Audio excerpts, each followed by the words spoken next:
नमस्ते, स्वागत है बच्चों कोऑर्डिनेशन कंपाउंड की रिकॉर्डेड सीरीज में। यहां से लेकर के 7 दिन 7 days 2 hours per day 15 hours का पूरा चैप्टर है, कंप्लीट हो जाएगा। आज डे 1 से स्टार्ट कर रहे हैं, ठीक है, पूरा जीरो से स्टार्ट कर रहे हैं कोऑर्डिनेशन कंपाउंड को, पूरा फ्रेश। डे 1 में बहुत सारे लोग पढ़ भी चुके होंगे, बट डे 1 में एकदम जीरो से इनिशियल से स्टार्ट करेंगे और डे 7 में हम खत्म करेंगे इसको, ठीक है। 15 आवर्स का कंटेंट है, 7 × 2 14, जरूरत पड़ेगी तो 8वां दिन ले लेंगे, ठीक है। चलिए स्टार्ट करते हैं कोऑर्डिनेशन कंपाउंड। देखिए, कोऑर्डिनेशन कंपाउंड पढ़ने से पहले हमें सॉल्ट के बारे में पढ़ना होता है कि सॉल्ट क्या है, ठीक है। एक एक करके हम सारी डिटेल चीजें पढ़ेंगे, रिवीजन के तौर पे आप लोग देख सकते हैं, नहीं तो स्टार्ट कर रहे हैं तो सबसे अच्छी चीज है। आइए, सॉल्ट क्या है, सबसे पहले हमें पढ़ना है सॉल्ट के बारे में। डेफिनेशन से स्टार्ट करते हैं, सॉल्ट क्या है। तो acid plus base salt plus water बनाता है, यह आप सबने पढ़ा होगा कि भाई हमारे पास 9th क्लास में पढ़ा होगा एसिड, जब इसकी रिएक्शन हम कराते हैं बेस से, हेलो हेलो हेलो, हाँ रिकॉर्ड हो रहा है, तो ये बनता है मेरे भाई सॉल्ट और वाटर। लेकिन जो आपने पढ़ा है वो 50% सही है, 50% गलत है। तो क्या होता है फिर? तो अर्हेनियस एसिड अर्हेनियस बेस से कंबाइन करता है। ट्रू क्या है, 100% सच क्या है? तो अर्हेनियस एसिड अर्हेनियस बेस से कंबाइन करता है और आपके सामने क्या बना देगा? सॉल्ट, एंड साथ में क्या बना देगा? वाटर। सुनिए ध्यान से, व्हाट इज सॉल्ट?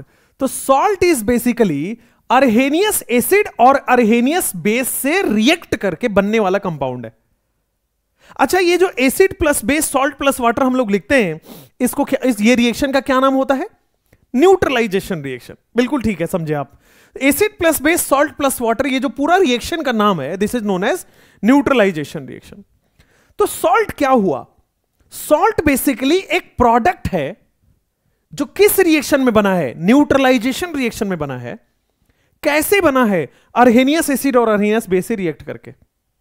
सॉल्ट क्या है? एक प्रोडक्ट है जो न्यूट्रलाइजेशन रिएक्शन में बना है, अर्हेनियस एसिड और अर्हेनियस बेस से कंबाइन करके। आइए सॉल्ट के बारे में समझते हैं। What is a salt? आइएगा ध्यान से देखते हैं कि प्रोडक्ट फॉर्म्ड बाय, सॉल्ट में क्या होता है? Salt is a product formed by reaction of product formed by reaction of Arrhenius acid and Arrhenius base. Arrhenius acid और अर्हेनियस बेस जब न्यूट्रलाइजेशन रिएक्शन करते हैं तो जो प्रोडक्ट बनता है अर्हेनियस एसिड और अर्हेनियस बेस में, जब न्यूट्रलाइजेशन रिएक्शन होता है और जो प्रोडक्ट बनता है, इसी को क्या बोला जाता है? सॉल्ट। एग्जाम्पल बताता हूं, पहले ध्यान से देखिएगा। एग्जाम्पल के तौर पे ये रहा HCl और ये रहा NaOH। तो ये क्या है आपके सामने? दिस इज अर्हेनियस एसिड और ये क्या रहा? अर्हेनियस बेस। अच्छा, यहां तक में ना कई लोगों को मन में अभी तक डाउट आ चुका होगा, सर ये अर्हेनियस एसिड क्या है, अर्हेनियस बेस क्या है? तो ध्यान से सुनिए, वैसा एसिड जो वाटर में H+ डोनेट कर रहा है, वैसा एसिड जो पानी में डालने के बाद H+ रिलीज कर रहा है, उसको क्या बोलते हैं? अर्हेनियस एसिड। और वैसा एसिड जो पानी में वाटर में OH- डोनेट कर रहा है, उसको क्या बोल देते हैं? Arrhenius base. तो आप समझो, what is Arrhenius base? Donates OH- in water. खत्म कहानी। जो बेटा पानी में वाटर में OH- डोनेट करे, उसको कहते हैं Arrhenius base. What is Arrhenius acid? Donates H+ in water. तो भाई जो पानी में H+ डोनेट कर रहा है, उसको कहते हैं अर्हेनियस एसिड। जो पानी में OH- डोनेट कर रहा है, उसको कहते हैं अर्हेनियस बेस। तो अर्हेनियस एसिड और अर्हेनियस बेस के रिएक्शन से जो प्रोडक्ट आपके सामने बनेगा, यही हमारे पास क्या है? सॉल्ट। और साथ में देखिएगा हमेशा वाटर रिलीज होगा। अब पहले मैं आपको समझाता हूं व्हाट इज, ये प्रोडक्ट बना कैसे। तो जब भी अर्हेनियस एसिड और अर्हेनियस बेस का रिएक्शन होता है, ये जो हमारा बेस है वो केटायन देता है, एसिड है वो एनायन देता है। एसिड क्या रिलीज करता है मेरे भाई? अर्हेनियस एसिड का एनायन, अर्हेनियस बेस का केटायन, सॉरी अर्हेनियस एसिड से एनायन, अर्हेनियस बेस से केटायन। जब ये दोनों कंबाइन होते हैं तो आपके पास सॉल्ट बनता है। आप ध्यान से देखिएगा, सॉल्ट में Na+ मिला है, जो कि कहां से मिला है? अर्हेनियस बेस का केटायन है। सॉल्ट में Cl- आया है, जो कि कहां से आया है? अर्हेनियस एसिड का एनायन है। तो क्या मैं देखोगे, ये सॉल्ट क्या है? बेसिकली केटायन और एनायन से मिलकर ही तो बना है। सॉल्ट क्या है? केटायन और एनायन से ही तो मिलकर बना है। अच्छा, आप अगर थोड़ा सा नॉलेज रखते हो 9th क्लास की केमिस्ट्री का, तो आयन को ही रेडिकल बोलते हैं, केटायन को पॉजिटिव रेडिकल, एनायन को नेगेटिव रेडिकल। आयन का दूसरा नाम रेडिकल होता है। अच्छा, तो जो केटायन है वो कहां से मिलके बना है? कहां से आ रहा है? बेस से। Therefore it is known as basic radical. Anion कहां से मिलके बना है? कहां से आ रहा है? एसिड से। तो बेटा इसको क्या हम लोग बोल देंगे? Acidic radical. केटायन भाई बेसिक रेडिकल है, एनायन मेरे भाई एसिडिक रेडिकल है। एकदम क्लियर है क्या? कोई प्रॉब्लम नहीं है, आगे बढ़ सकते हैं। हाँ या ना जल्दी से बोल दीजिए। बिल्कुल ठीक बात है। तो अर्हेनियस एसिड से आपको क्या मिल रहा है? एनायन। अर्हेनियस बेस से आपको क्या मिल रहा है? केटायन। और यही केटायन एनायन मिला के क्या बन रहा है? सॉल्ट।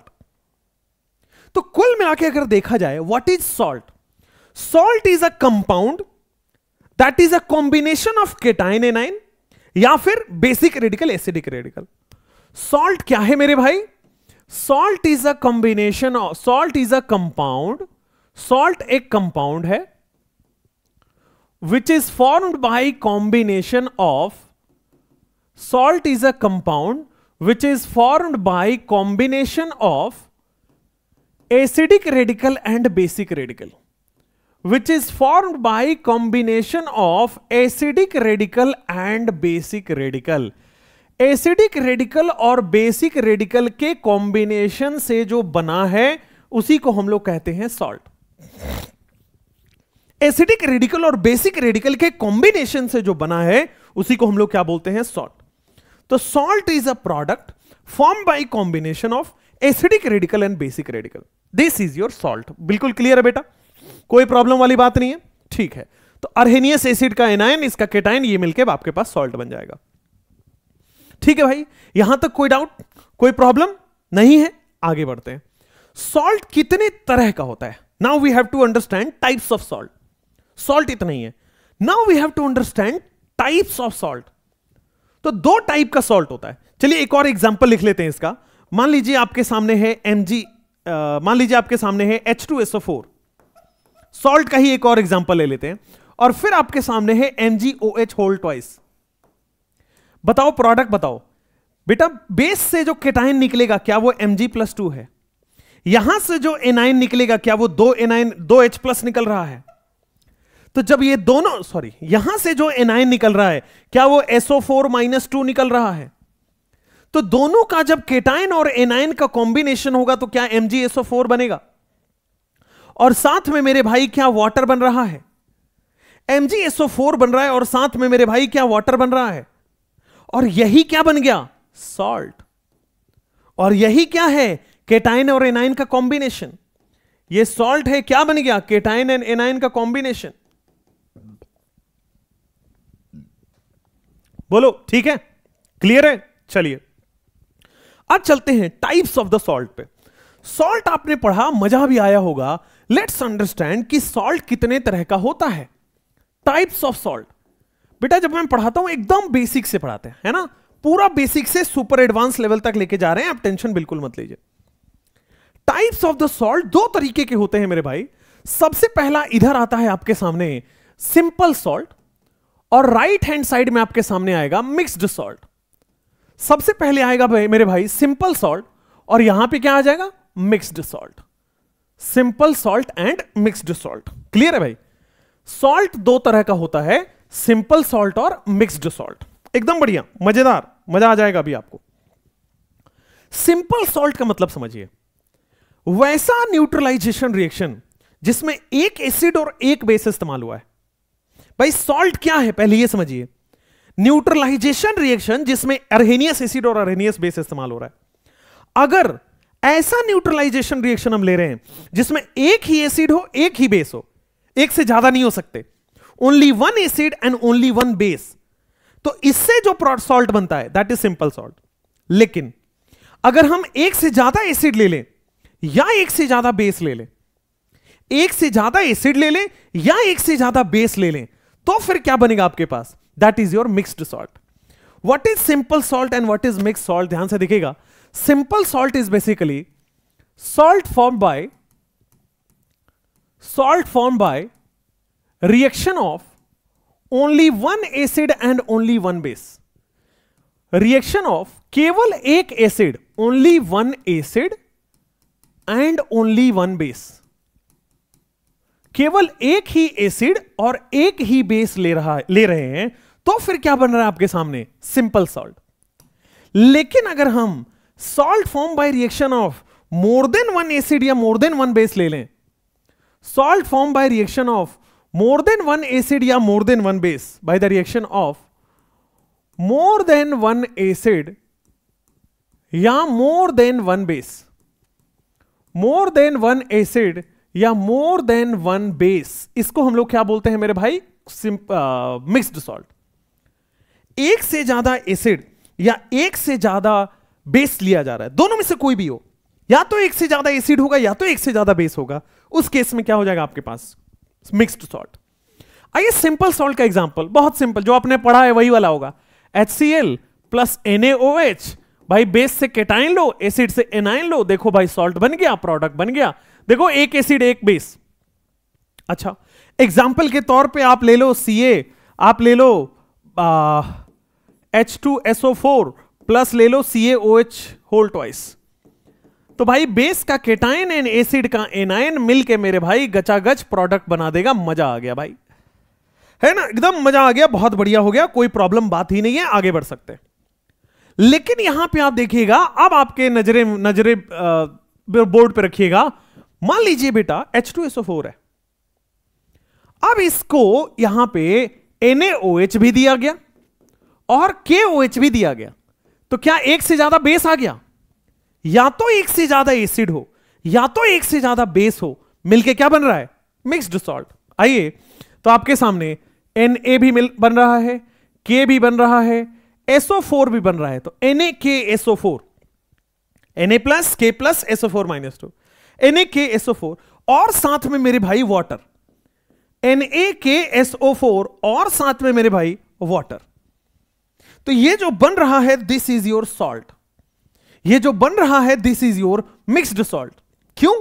क्योंकि एक से ज्यादा बेस इस्तेमाल हुआ है, क्योंकि एक से ज्यादा बेस इस्तेमाल हुआ है। एक और एग्जांपल, मान लीजिए मेरे भाई मैंने लिया CaOH होल ट्वाइस और इसकी रिएक्शन में करा देता हूं HCl से और इसकी रिएक्शन में करा देता हूं HOCl से, क्या बनेगा? तो देखो यहां पे वाटर रिलीज हो जाएगा और सामने आपके पास क्या बन रहा है? CaOCl2, कैल्शियम ऑक्सीक्लोराइड, CaOCl2 सुना होगा आपने, ब्लीचिंग पाउडर, ठीक है, कैल्शियम ऑक्सीक्लोराइड बोलते हैं, ब्लीचिंग पाउडर। अब इस रिएक्शन में देखो क्या एक से ज्यादा एसिड आ रहा है? अगर ऐसा न्यूट्रलाइजेशन रिएक्शन है जिसमें एक से ज्यादा बेस हो या एक से ज्यादा एसिड हो, एक से ज्यादा बेस हो या एक से ज्यादा एसिड हो, तो क्या बन जाएगा आपके सामने? Mixed salt. या केवल एक ही एसिड हो एंड एक ही बेस हो, तो फिर क्या हो जाएगा? Simple salt. ठीक है, क्लियर है? यहां पे देख लीजिए, मोर देन वन बेस इस्तेमाल हुआ है इसमें, ठीक है, इस न्यूट्रलाइजेशन रिएक्शन में मोर देन वन बेस इस्तेमाल हो रहा है, और इस वाले न्यूट्रलाइजेशन रिएक्शन में मोर देन वन एसिड इस्तेमाल हो रहा है, मोर than one base, more than one acid. क्या ये क्लियर है? मोर देन वन बेस इस्तेमाल होगा, मोर देन वन एसिड इस्तेमाल होगा, this will be a mixed salt. आइए मिक्स्ड सॉल्ट की बात करते हैं, आइए मिक्स्ड सॉल्ट की बहुत अच्छे से बात कर लेते हैं। क्या इसमें मैं बोल सकता हूं, ध्यान से देखिएगा, क्या एक से ज्यादा केटाइन मिल रहा है? यहां पे Na प्लस भी मिल रहा है और K प्लस भी मिल रहा है। साथ में देखो यहां पे अगर आप देखोगे तो O भी मिल रहा है और Cl भी मिल रहा है, O माइनस O भी एनाइन मिल रहा है, Cl भी एनाइन मिल रहा है। तो अगर आप बोर्ड पे देखो तो मिक्स्ड सॉल्ट में या तो एक से ज्यादा केटाइन मिलेगा या तो एक से ज्यादा एनाइन मिलेगा। अगर हम एक से ज्यादा बेस लेंगे इसका मतलब एक से ज्यादा केटाइन मिलेगा। अगर हम एक से ज्यादा एसिड लेंगे इसका मतलब एक से ज्यादा एनाइन मिलेगा। तो मिक्स्ड सॉल्ट में दूसरा पॉइंट जो मैं समझाने जा रहा हूं कि भाई यह बात ठीक है कि एक से ज्यादा एसिड या एक से ज्यादा बेस, अगर हम एक से ज्यादा बेस लेंगे तो बेस से क्या आता है? केटाइन। यानी कि एक से ज्यादा बेस ले रहे तो एक से ज्यादा केटाइन भी आएगा। अगर एक से ज्यादा एसिड लेंगे तो एसिड से क्या आता है? एनाइन। तो इसका मतलब एक से ज्यादा एनाइन बनेगा। अरे बात समझ में आ रहा है? ठीक है, तो देखो यहां पे मिक्स्ड सॉल्ट कंटेन्स या mixed salt has more than one cation या more than one anion. Mixed salt has more than one cation और more than one anion. More than one cation होगा और मोर देन वन एनाइन होगा। एकदम clear है? एक से ज्यादा केटाइन हो या एक से ज्यादा एनाइन हो, इसी को बोलता मिक्स्ड सॉल्ट बोला जाता है। Mixed salt has more than one cation और मोर देन वन एनाइन, इसी को क्या बोलते हैं हम लोग? Mixed salt. सिंपल सॉल्ट की बात करते हैं। Salt which has only one type of cation and only one type of anion. Salt has या simple salt has only one type of cation and only one type of anion. Simple salt has only one type of cation, केवल एक तरह का ही cation होगा या A9. Cation भी एक होगा, एनाइन भी एक होगा। एक से ज्यादा हो गया that means it is mixed salt. एक ही केटाइन एक ही एनाइन है that means it is simple salt. बोलो क्लियर है? ठीक है, अब हम लोग पढ़ेंगे टाइप्स ऑफ सिंपल सॉल्ट। पहले हमने सॉल्ट पढ़ा, मजा आया। फिर हमने सिंपल सॉल्ट मिक्स सॉल्ट पढ़ा, मजा आया। अब हम पढ़ने जा रहे हैं टाइप्स ऑफ सिंपल सॉल्ट। ठीक है, सिंपल सॉल्ट के टाइप्स, तो इसको मैं यहीं पे बताने वाला हूं। सिंपल सॉल्ट के टाइप्स, आइए इधर लिख लेते हैं, टाइप्स ऑफ सिंपल सॉल्ट। ठीक है, अभी सॉल्ट सॉल्ट ही अच्छा खासा है, इसमें छोटे छोटे क्वेश्चंस इससे बनते हैं। टाइप्स ऑफ सिंपल सॉल्ट, तो आइए समझते हैं बड़े अच्छे से टाइप्स ऑफ सिंपल सॉल्ट को। सिंपल सॉल्ट किस तरह का होता है, कितने तरह का होता है, मजा आएगा भी आपको पढ़ के टाइप्स ऑफ सिंपल सॉल्ट में। कि भाई मिक्स्ड सॉल्ट तो अलग है, सिंपल सॉल्ट के टाइप्स तीन तरह के होते हैं। एक होता है एसिडिक सॉल्ट, एक होता है बेसिक सॉल्ट, एक होता है न्यूट्रल सॉल्ट। तीन तरह के आपके पास सिंपल सॉल्ट पाए जाते हैं। पहला होता है मेरे भाई आपके पास एसिडिक सॉल्ट, ठीक है। दूसरा आपके पास होगा बेसिक सॉल्ट और तीसरा आपके पास आएगा neutral salt. Simple salt, acidic salt and simple salt के तीन टाइप हैं, acidic salt, basic salt and neutral salt. आइए, acidic salt, then we have basic salt and then we have neutral salt। तीन हो गए, acidic salt, basic salt and neutral salt, तीन हो गए। आइएगा समझते हैं बोर्ड पे। एसिडिक सॉल्ट क्या होता है? वैसा सॉल्ट जिसमें एसिड बचा रह जाए, एसिड पूरी तरह से रिएक्ट ना करे, एसिड का कंप्लीट न्यूट्रलाइजेशन ना हो पाए, उसको हम लोग कहते हैं एसिडिक सॉल्ट। बेसिक सॉल्ट किसे कहते हैं? वैसा सॉल्ट जिसमें बेस बचा रह जाए, बेस का पूरा पूरा रिएक्शन ना हो, बेस का कंप्लीट न्यूट्रलाइजेशन ना हो, this is known as your basic salt. और वैसा सॉल्ट जहां पे एसिड का भी न्यूट्रलाइजेशन ना हो 100%, बेस का भी न्यूट्रलाइजेशन ना हो 100%, सॉरी एसिड का भी 100% रिएक्शन हो, बेस का भी 100% रिएक्शन हो, उसको न्यूट्रल सॉल्ट कहते हैं। फिर से सुनिए, एसिड बचा रह जाए, बेस बचा रह जाए, यहां पे कोई भी नहीं बचा रहे, यहां पे सब रिएक्शन कर जाए। What is acidic salt? Acidic salt का मतलब हो गया, एसिडिक सॉल्ट का मतलब हो गया salt in which acid remains, ऐसा सॉल्ट जिसमें एसिड बचा रह जाए, remains, salt in which acid remains. या what is basic salt? Basic salt में salt in which base remains. बेटा सॉल्ट जिसमें एसिड बचा रह जाता है और सॉल्ट जिसमें बेस बचा रह जाता है। Salt in which acid remains, acidic salt. Salt in which base remains, basic salt. Salt जिसमें ना तो एसिड ना तो बेस, न्यूट्रल सॉल्ट। जैसे एग्जांपल के तौर पे ये देखो, H2SO4 हमने लिया है और इसकी रिएक्शन हमने NaOH से करा दी। तो देखो अगर आप बोर्ड पे 2 H प्लस है बट हमारे पास एक ही OH माइनस है, तो एक OH माइनस एक ही H प्लस से रिएक्शन कर पाएगा, तो एक H प्लस बचा रह जाएगा। तो देखो क्या हुआ, एक H प्लस बचा रह गया, तो इस बार क्या सॉल्ट बना है, NaHSO4। और एसिड बचा रह गया, इसका मतलब H प्लस बचा रह गया। सिंपली ये देखिए, salt in which acid remains, या फिर आप बोल सकते हो salt which has H plus ion. Acid बचा रह गया, यानी कि क्या मैं बोल सकता हूं salt which has H plus ion. बोलो क्लियर है क्या, कोई दिक्कत तो नहीं है? ठीक है। Salt in which base remains, या फिर क्या मैं बोल सकता हूं salt which has OH minus ion. एकदम समझ के लिखना बेटा तो मजा आएगा। Salt which has OH minus ion, अच्छा जिसमें H प्लस आयन रहता है वो ये है। अच्छा जिसमें OH माइनस वाला एग्जांपल बताऊं, देखो बोर्ड पे मान लीजिए CaOH होल ट्वाइस है, 2 OH है, लेकिन हमारे पास मेरे भाई एक ही H प्लस है, तो क्या 2 OH में से एक ही OH खर्च हो पाएगा, एक OH बचा रह जाएगा। तो जो बचा रह गया वो ये है CaOHCl, ये बचा रह गया। सॉल्ट जिसमें H प्लस बचा रह जाए that is acidic salt, salt जिसमें OH माइनस बचा रह जाए that is your basic salt. Salt जिसमें कुछ भी ना बचे, सॉल्ट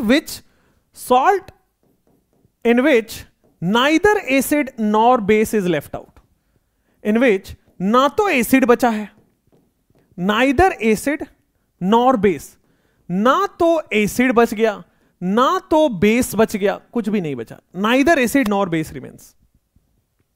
तो वैसे आप सेम बोल सकते हो salt which has neither H plus nor OH minus, salt which has neither H plus, ना ही तो मेरे भाई उस पे H plus है नॉर OH माइनस, ना ही H प्लस है ना ही OH माइनस है, उसको न्यूट्रल सॉल्ट कहते हैं। जैसे मान लो हमने 2 एसिड H2SO4 लिया, फिर इसकी रिएक्शन हमने MgOH होल ट्वाइस के साथ करा दी, 2 H प्लस है 2 OH माइनस है, बड़े अच्छे से कंप्लीटली रिएक्ट हो जाएगा, क्या बन जाएगा MgSO4 और क्या बन जाएगा 2 मोल वाटर, MgSO4 और क्या बन जाएगा आपके पास 2 मोल वाटर। बिल्कुल क्लियर है।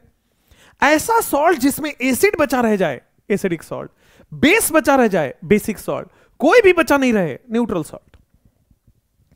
क्या मैं इसको थोड़ा सा इंग्लिश बदल के लिख सकता हूं कि salt in which acid is not 100% neutralise, acid 100% neutral नहीं हो पा रहा है, एसिड बच जा रहा है, that is acidic salt. Salt in which base is not 100% neutralise, वो basic salt. And salt in which both acid and base is 100% neutralise, वो न्यूट्रल सॉल्ट। बोलो ठीक है।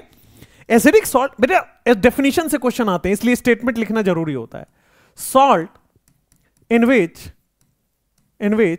Acid is not neutralise, acid is partially neutralised. ठीक है, acid जो है वो पार्शियल रिएक्शन किया, पूरा रिएक्शन नहीं किया, पार्शियली न्यूट्रलाइज्ड। सिमिलरली मैं सेम चीज को क्या यहां पे लिख सकता हूं कि salt in which base is partially neutralised, salt in which base जो है वो पूरा न्यूट्रलाइज नहीं हुआ, base is partially neutralised. In which acid is partially neutralised, ठीक है, in which base is partially neutralised, ठीक है। एसिड पार्शियली न्यूट्रलाइज हुआ तो acidic salt, base partially neutralise हुआ basic salt. Salt in which both is partially neutralized, salt in which both acid and base is completely neutralized, salt in which both acid and base is completely neutralized। जिसमें acid neutralise नहीं हुआ acidic salt, base neutralise नहीं हुआ basic salt, दोनों में से दोनों के न्यूट्रलाइज हो गए, that is neutral salt. Clear है भाई, कोई प्रॉब्लम तो नहीं है, आगे बढ़ा जा सकता है, बोलिए जल्दी से। तो this is acidic salt, this is basic salt and this is neutral salt.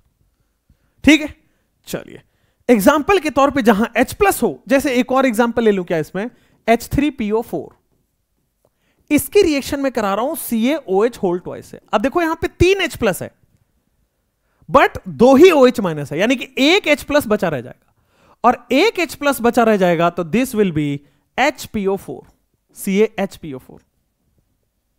2 H निकल गया है तो HPO4 बच गया। एक और एग्जांपल ले लेते हैं इसका, MgOH होल ट्वाइस, ठीक है, या फिर AlOH होल थ्राइस। चलो MgOH होल ट्वाइस ही करो, और इसकी रिएक्शन आप लोग कर लो सिंपल HBr से। तो क्या एक OH बचा रह जाएगा? जी हां, एक OH बचा रह जाएगा, तो this will B MgOH and Br, this will B MgOH Br। और सॉल्ट जो पूरा पूरा रिएक्शन कर जाए, that will be your neutral salt. खैर, तो ये हो गया टाइप्स ऑफ सिंपल सॉल्ट। पहले आपने पढ़ा सॉल्ट, फिर आपने पढ़ा टाइप्स ऑफ सॉल्ट, फिर आपने पढ़ा types of simple salt. Types of mix salt नहीं पढ़ना है, ठीक है, ये सिलेबस में नहीं है। आगे types of simple salt syllabus में है। अब हम लोग पढ़ेंगे एक बिल्कुल ही डिफरेंट कंपाउंड जिसका नाम है एडिशन या मोलिक्यूलर कंपाउंड। ठीक है, सॉल्ट का पूरा ड्रामा अब खत्म हो गया। अब हम स्टार्ट करने जा रहे हैं चैप्टर, यानी कि कोऑर्डिनेशन कंपाउंड स्टार्ट करने जा रहे हैं। ठीक है, तो अब हम लोग पढ़ने जा रहे हैं एडिशन या मोलिक्यूलर कंपाउंड क्या है। ठीक है, रेडी हैं आप? आइए समझते हैं एडिशन या मोलिक्यूलर कंपाउंड को। आइए समझते हैं next topic, that is addition या मोलिक्यूलर कंपाउंड किसे कहते हैं। एडिशन या मोलिक्यूलर कंपाउंड किसे कहते हैं, मजा आएगा। अभी आइए समझते हैं एडिशन या मोलिक्यूलर कंपाउंड। एडिशन या मोलिक्यूलर कंपाउंड आइए समझते हैं। देखिए, दो या दो से ज्यादा सिंपल सॉल्ट को हम लोग लेते हैं। एक डब्बा लिया जिसमें दो या दो से ज्यादा, दो ही सिंपल सॉल्ट अभी लेके चलते हैं। दो या दो से ज्यादा सिंपल सॉल्ट, सिंपल सॉल्ट आपको पढ़ा दिया है, ठीक है, दोनों में सिंपल सॉल्ट है। दो या दो से ज्यादा सिंपल सॉल्ट को हम लोग क्या करते हैं, एक बीकर में मिला देते हैं। इसको भी इस बीकर में डाल दो और इसको भी इस बीकर में डाल दो। दो या दो से ज्यादा सिंपल सॉल्ट को यहां मिला दिया, ठीक है। दोनों सिंपल सॉल्ट का मिक्सचर यहां पे आ चुका है। एक बार जब दोनों सिंपल सॉल्ट का मिक्सचर इसमें बना, तो हम क्या कर रहे हैं, इसको हीटर लगा दे रहे हैं। ठीक है, हीटर लगा दिया। हीटर लगा के हमने क्या किया, इसमें फायर लगा दिया। अब क्या होगा, सिंपल सॉल्ट हीट होगा। भाई ये सिंपल सॉल्ट दोनों का मिक्सचर यहां पड़ा है और हम यहां से गर्म कर रहे हैं।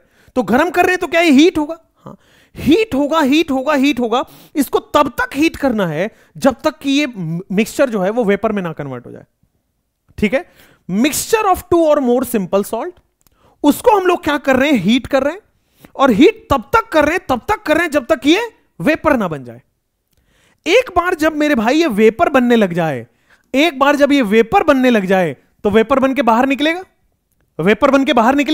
ठीक है, तो जब ये बाहर निकलेगा तो इसको हम किसी चीज में कलेक्ट कर लेंगे। जब ये बाहर निकलेगा तो इसको एक पाइप के मीडियम से हम लोग किसी एक डब्बे में कलेक्ट कर लेंगे।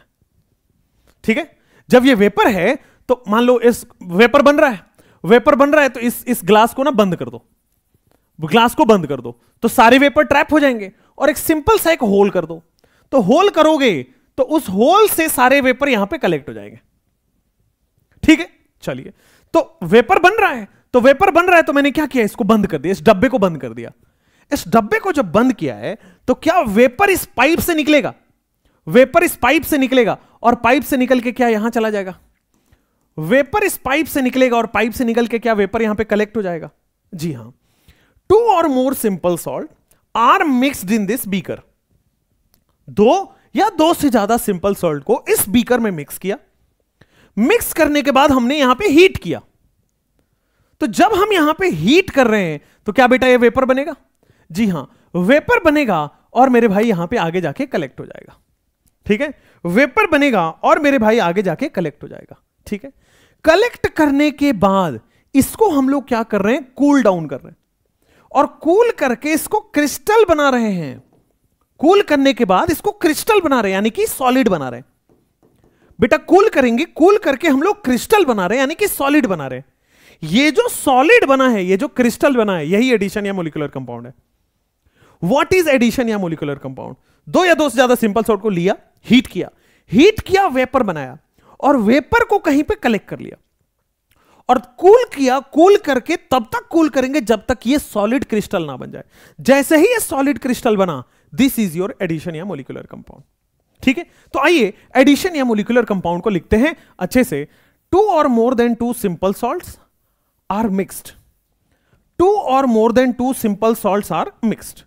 ठीक है भाई, एडिशन या मोलिकुलर कंपाउंड में 2 या 2 से ज्यादा 2 or more than 2 simple salts are mixed. बेटा जो पढ़ा देंगे क्वेश्चन वहीं से आएगा, उससे बाहर नहीं आ सकते। ठीक है, 2 or more than 2 simple salts are mixed. ठीक है बेटा, mixed in fixed stoichiometric ratio. बेटा mixed in fixed stoichiometric ratio मतलब एक फिक्स्ड प्रोपोर्शन में मिलाते हैं, फिक्स्ड स्टोइकोमेट्रिक रेशियो में मिलाते हैं, mixed in fixed stoichiometric ratio और fixed proportion by weight. Fixed stoichiometric ratio और fixed proportion by weight. 2 or more than 2 simple salt are mixed, ठीक है, 2 or more than 2 simple salts are mixed in fixed stoichiometric ratio और fixed proportion by weight। Fixed stoichiometric ratio या fixed proportion by wait में हम लोग इसको mix करते हैं। ठीक है बेटा, चलिए 2 or more than 2 simple salts are mixed in fixed stoichiometric ratio और फिक्स्ड प्रोपोर्शन बाय वेट। ठीक है, एंड उसके बाद हम लोग क्या कर रहे हैं, उसको हीट कर रहे हैं and heated till its evaporate, and heated till it evaporates. और तब तक हीट करना है, तब तक हीट करना है जब तक ये इवापोरेट ना हो जाए। And heated till it evaporates and further cooled down. उसको एक बार इवापोरेट हो गया, फिर फर्दर उसको क्या करते हैं हम लोग, कूल डाउन करते हैं टू फॉर्म सॉलिड क्रिस्टल। इसको हम लोग फर्दर कूल डाउन करते हैं to form solid crystal. 2 or more than 2 simple salts are mixed in fixed stoichiometric ratio और fixed proportion by weight और हीट किया तब तक जब तक ये evaporate हो and further cool down to form solid crystal, then it is called addition या molecular compound। then it is called addition या molecular compound। तो हम लोग इसको एडिशन या मोलिक्यूलर कंपाउंड कहते हैं। बोलो कोई दिक्कत तो नहीं है? Then it is called addition या मोलिक्यूलर कंपाउंड। बोलो भाई कोई प्रॉब्लम तो नहीं है? हां, इसको आप चाहें तो इसको हिंदी में समझिए भाई। 2 हमने बाउल में सिंपल सॉल्ट लिया, दोनों सिंपल सॉल्ट को हमने मिक्स कर दिया। 2 ले सकते हैं, 2 से ज्यादा ले सकते हैं, मिनिमम 2 होना चाहिए। 2 सिंपल सॉल्ट को लिया, मिक्स कर दिया एक बीकर में, इसको हीट किया, तब तक हीट किया जब तक ये इवापोरेट ना हो जाए। एक बार ये इवापोरेट हुआ तो फर्दर उसको कूल किया, कूल करके क्रिस्टल बनाया, फर्दर कूल डाउन हुआ, कूल करके क्रिस्टल बनाया। वो जो सॉलिड क्रिस्टल है उसी को हम लोग एडिशन या मोलिक्यूलर कंपाउंड कहते हैं। ठीक है, जैसे एग्जाम्पल के तौर पे एग्जाम्पल देखो, मान लो हमने एक सिंपल सॉल्ट लिया KCl। देखो भाई ये सिंपल सॉल्ट है, एक एसिड एक बेस, एक केटाइन एक एनायन। अच्छा, इसकी रिएक्शन हमने की दूसरे सिंपल सॉल्ट से। देखो भाई Mg+2 Cl-, एक केटाइन एक एनायन, एक एसिड एक बेस, और हमने कुछ वाटर ऑफ क्रिस्टलाइजेशन डाल दिया, डाल दिया। ठीक है, तो क्या होगा, 2 या 2 से ज्यादा simple salt fixed stoichiometric ratio में या फिक्स प्रोपोर्शन बाय वेट में इसको मिलाया गया है, हीट किया गया है, और हीट करने के बाद वेपर बनने के बाद कूल डाउन करोगे तो जो फॉर्मेशन होगा that will be your addition compound. और एडिशन कंपाउंड को हम लोग डॉट से सेपरेट करके लिखते हैं। तो एडिशन कंपाउंड को हम लोग डॉट से सेपरेट करके लिखते हैं KCl.MgCl2.6 वाटर। ये जो है फॉर्मूला, इसको हम लोग बोलते हैं कार्नालाइट। ठीक है, कार्नालाइट, इसका फॉर्म है कार्नालाइट। याद रखेंगे फॉर्मूला और नाम। चलिए नेक्स्ट, इसके बाद जो सेकंड है वो है आपके पास, हां सेकंड है आपके पास FeSO4। देखो भाई सिंपल सॉल्ट, एक एसिड एक बेस, एक केटाइन एक एनायन, सिंपल सॉल्ट है, plus ammonium salt, ammonium sulphate. देखो भाई एक एसिड एक बेस, एक केटाइन एक एनायन। तो जब भी आपको एक टाइप का केटाइन और एक टाइप का एनायन मिल रहा है और वाटर ऑफ क्रिस्टलाइजेशन डाल दो, हीट करो, इवापोरेट करो, फाइनली कूल डाउन करो, कूल डाउन करने के बाद, सॉलिडिफाई करने के बाद जो आपके पास बन रहा है that is your FeSO4 dot NH4 whole twice SO4 dot 6 water, FeSO4 dot NH4 whole twice SO4 dot 6 water, और इसी को हम लोग क्या बोलते हैं मेरे भाई, मोर्स सॉल्ट। ठीक है, ये जो बना, इस फॉर्मूले का नाम बेटा याद रखना है, this is your Mohr's salt. क्या पूरा क्लियर है? कोई दिक्कत नहीं है, आगे बढ़ सकते हैं। नेक्स्ट इज योर, आपके पास आ जाएंगे KCl MgCl 6 water. Next is your, मान लीजिए एक और सिंपल सॉल्ट लिया, देखो भाई एक ही टाइप का केटाइन, एक ही टाइप का एनायन आ रहा है, प्लस आप देखोगे एक ही टाइप का केटाइन और एक ही टाइप का एनायन आ रहा है, बहुत बढ़िया। और कुछ हमने वाटर ऑफ क्रिस्टलाइजेशन डाल दिया इसमें, वाटर, ठीक है, और हीट किया, इवापोरेट किया, फर्दर उसको कूल डाउन करके क्रिस्टलाइज बनाया। तो जब आपके पास क्रिस्टलाइन बनाया, this is K2SO4 dot Al2SO4 whole thrice dot 24 water. बेटा देखो वाटर का क्रिस्टलाइजेशन का नंबर चेंज हो गया, इन दोनों में 6 है, इसमें 24 है। यहां जो आपके पास बना है, this is your potash alum. ये जो बना है, ये जो फॉर्मूला है, इसको याद कर लेना है, पोटाश एलम बोलते हैं। Carnallite, Mohr's salt, potash alum, याद करना है तो करना है, और कोई ऑप्शन नहीं। ठीक है भाई, कुछ और एग्जांपल लेते हैं, 2 और एग्जांपल मैं लेता हूं। जैसे मान लीजिए आपके सामने मैं लिख रहा हूं FeCN ट्वाइस, देखो भाई एक टाइप का केटाइन, एक टाइप का एनायन, सिंपल सॉल्ट है, प्लस इसमें 4 मोल हमने KCN, देखो भाई एक टाइप का केटाइन, एक टाइप का एनायन, 2 या 2 से ज्यादा सिंपल सॉल्ट को बिना वाटर ऑफ क्रिस्टलाइजेशन के भी हीट कर सकते हैं। तो आपके पास बनेगा FeCN ट्वाइस डॉट 4 KCN। जैसे एक और एग्जांपल लो, NaCN प्लस AgCN, देखो दोनों ही सिंपल सॉल्ट हैं, 2 या 2 से ज्यादा सिंपल सॉल्ट को जब आप हीट करोगे तो जो फॉर्मूला बनेगा NaCN डॉट AgCN बनेगा। क्लियर है? NaCN डॉट AgCN बनेगा। तो बहुत क्लियर क्लियर क्लियर क्लियर बात आपको समझ में आ रही है कि एडिशन या मोलिकुलर कंपाउंड क्या है। 2 या 2 से ज्यादा सिंपल सॉल्ट, उसको जब फिक्स्ड स्टोइकोमेट्रिक रेशियो है, फिक्स्ड प्रोपोर्शन बाय वेट में हीट किया गया, और इसको हीट करके इवापोरेट करके फर्दर कूल डाउन किया गया, then it is known as addition या molecular compound. Then it is simply known as addition या मोलिकुलर कंपाउंड। ठीक बात है? क्लियर बात है? कोई प्रॉब्लम नहीं है, आगे बढ़ सकते हैं। जी हां, दिस इज योर एडिशन या मोलिकुलर कंपाउंड। बोलो बोलो बोलो, क्लियर है? कोई दिक्कत नहीं है? आइए टाइप्स ऑफ एडिशन या मोलिकुलर कंपाउंड की बात करते हैं। आइए next is types of addition या मोलिकुलर कंपाउंड। एडिशन या मोलिकुलर कंपाउंड यही होता है, एडिशन या मोलिकुलर कंपाउंड को डॉट से सेपरेट करके लिखा जाता है। 2 या 2 से ज्यादा सिंपल सॉल्ट को मिक्स करने पर यह बनता है। अब पढ़ेंगे टाइप्स ऑफ एडिशन या मोलिकुलर कंपाउंड, किस बेसिस पर, क्यों इसके क्लासिफिकेशन हुआ। सुनिए, जब एडिशन या मोलिकुलर कंपाउंड बना तो देखा गया कि कुछ एडिशन या मोलिकुलर कंपाउंड ऐसे थे जो पानी में डालने के बाद पूरी तरह बिखर रहे थे, पूरी तरह टूट जा रहे थे, और कुछ एडिशन या मोलिकुलर कंपाउंड ऐसे थे जो पानी में डालने के बाद नहीं टूट रहे थे। कुल मिलाके कुछ एडिशन कंपाउंड पानी में अनस्टेबल है, टूट जा रहा है, कुछ एडिशन या मोलिकुलर कंपाउंड पानी में स्टेबल है, नहीं टूट रहा है। तो जो पानी में नहीं टूट रहा है उसको एक कैटेगरी में रखा गया, और जो पानी में टूट रहा है उसको एक कैटेगरी में रखा गया। तो एडिशन या मोलिकुलर कंपाउंड 2 कैटेगरी में रखा गया, एक जो पानी में टूट जाए और एक जो पानी में ना टूटे। एडिशन या मोलिकुलर कंपाउंड बन गया। अब साइंटिस्ट ने देखा कि 2 तरह के एडिशन या मोलिकुलर कंपाउंड है, एक जो पानी में स्टेबल है और एक जो पानी में स्टेबल नहीं है। एक जो पानी में स्टेबल है वो नहीं टूट रहा है, और एक जो पानी में स्टेबल नहीं है वो टूट जा रहा है। लिखिए टाइप्स ऑफ एडिशन या मोलिकुलर कंपाउंड, लिखिए टाइप्स ऑफ एडिशन या molecular compound, types of addition या molecular compound, types of addition या molecular compound.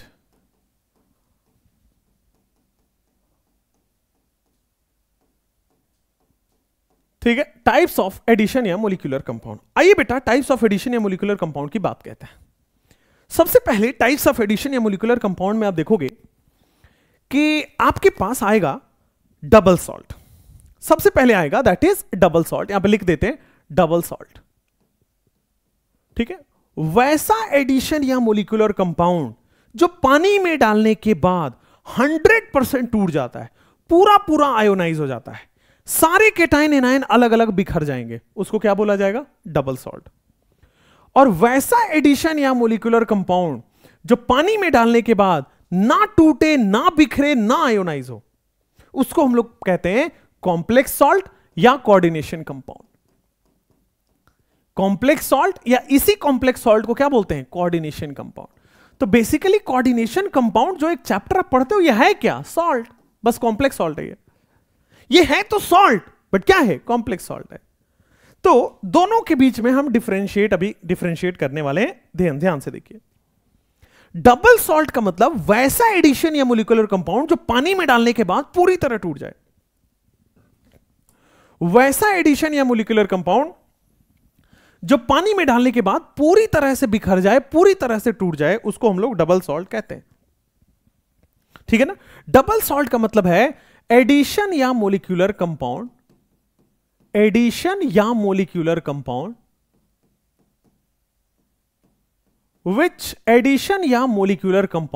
which dissociates completely, addition या molecular compound which dissociates completely।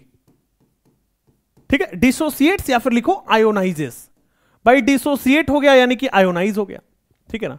Dissociates completely in water या aqueous solution. Water या aqueous solution में जो पूरी तरह से टूट जाए, डिसोसिएट कंप्लीटली, थोड़ा सा और अच्छे से लिखते हैं, dissociates completely into all ions, वो सारे आयंस में टूट जाता है इन वाटर या एक्वस सॉल्यूशन।